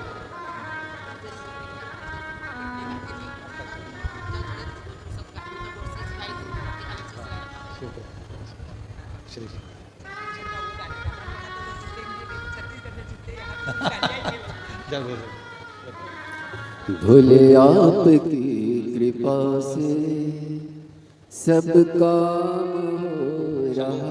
14 वर्ष के बाद हुआ है। एक बार जोरदार ताली बजाकर स्वागत करें। साधु शंभु शंभु शंभु करते हो भोले बाबा मेरा नाम हो रहा है, करते हो भोले बाबा मेरा नाम हो रहा। पार्वती जी को भोलेनाथ जी ने स्वप्न में दर्शन दिया और बाबा ने पार्वती जी को अपना बना दिया। आता है, दर्शन देता है। आप जिस विश्वास के साथ उसको श्रवण करते हो, उस विश्वास के साथ मेरा भोलेनाथ तुम्हारे पास पहुंचता है। आप लाखों की संख्या में आए हो शिव महापुराण की कथा को सुनने के लिए। 2 दिन और हैं, कल कथा की शिवरात्रि रहेगी। और हमारा तो जितने बड़ौदावासी हैं उनसे भी निवेदन है, आप दिन में अगर कथा में नहीं आ पाए तो रात्रि को इन शिव भक्तों का दर्शन करने के लिए जरूर आया करो। इन शिव भक्तों का दर्शन रात्रि के समय पर भी करने के लिए आप आए और विनय करें, निवेदन करें, विनती कर कर इस भूमि को नमन कर कर। 2 दिन कथा और है, कल भी कथा का समय 2 से 5 रहेगा, पर परसों कथा का विराम रहेगा। तो सुबह 8 बजे से 11 बजे तक परसों की कथा हो जाए, विराम हो जाए, शिव तत्व को जाने। आगे वर्णन आया, भगवान देवादिदेव महादेव माँ जगत जननी जगदम्बा पार्वती के साथ में निवास करे। शिव जी ने पार्वती को अपना बनाया, अपना।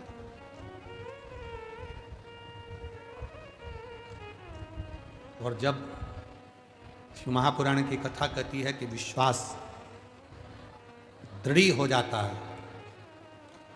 विश्वास जब दृढ़ हो जाता है, भरोसा जब बहुत प्रबल हो जाता है, तब शिव उस जीव को छोड़ते नहीं हैं, उसको अपना बना लेते। फिर छोड़ेंगे? उसको अपना लिया। मां जगत जननी पार्वती को शिव जी ने अपना लिया, छोड़ा नहीं है। मां जगत जननी पार्वती जी जैसे ही भगवान शंकर की आराधना में लीन होती हैं और भगवान शंकर पार्वती जी को अपना बना लेते हैं। और उन्हीं पार्वती जी को काशी का भ्रमण कराते कराते अशोक वृक्ष की साक्षी में, और वो पार्वती जी को जब अकेला छोड़कर शिव जाते हैं किसी कार्य के लिए, तो पार्वती जी अशोक सुंदरी को प्राप्त कर लेते। भगवान देवाधिदेव महादेव, माँ अशोक सुंदरी, पार्वती जी पधार रहे हैं। जोरदार ताली बजाकर स्वागत करिए अशोक सुंदरी का, भगवान देवाधिदेव महादेव का, माँ पार्वती। जोरदार ताली बजाकर स्वागत करिए शिव, भगवान शिव की सविरल आनंदमय स्वरूप का। ध्यान दीजिएगा,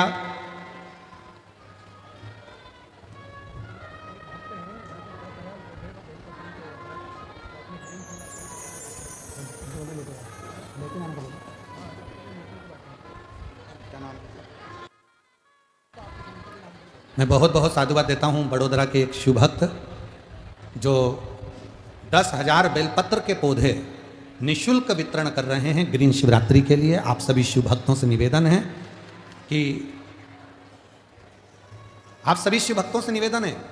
कि जो 15 फरवरी को बिठले सेवा समिति कुबरेश्वर धाम ग्रीन शिवरात्रि मना रहा है, आप सब उसके साक्षी बनिए। अपने अपने घर पर, घर के बाहर, बगीचों में, मंदिरों में, शिवालयों में, देवालयों में, नदी के तट पर, रोड के किनारे बेलपत्र का पौधा या अन्य वृक्ष अवश्य लगाना। लगाओगे ना सभी लोग?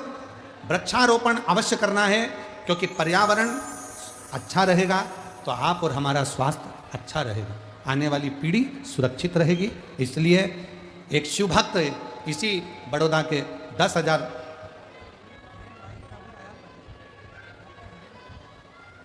डॉक्टर हितेंद्र भाई प्रभुदास जी पटेल, भूतपूर्व स्टैंडिंग कमेटी चेयरमैन, वर्तमान में वार्ड नंबर 5 के माननीय कॉर्पोरेटर भी हैं, उन्हीं के द्वारा ये 10,000 पौधों का वितरण हो रहा है निःशुल्क, जो कि आप अपने भाव से ग्रीन शिवरात्रि के दिन उसको लगाना है आपको।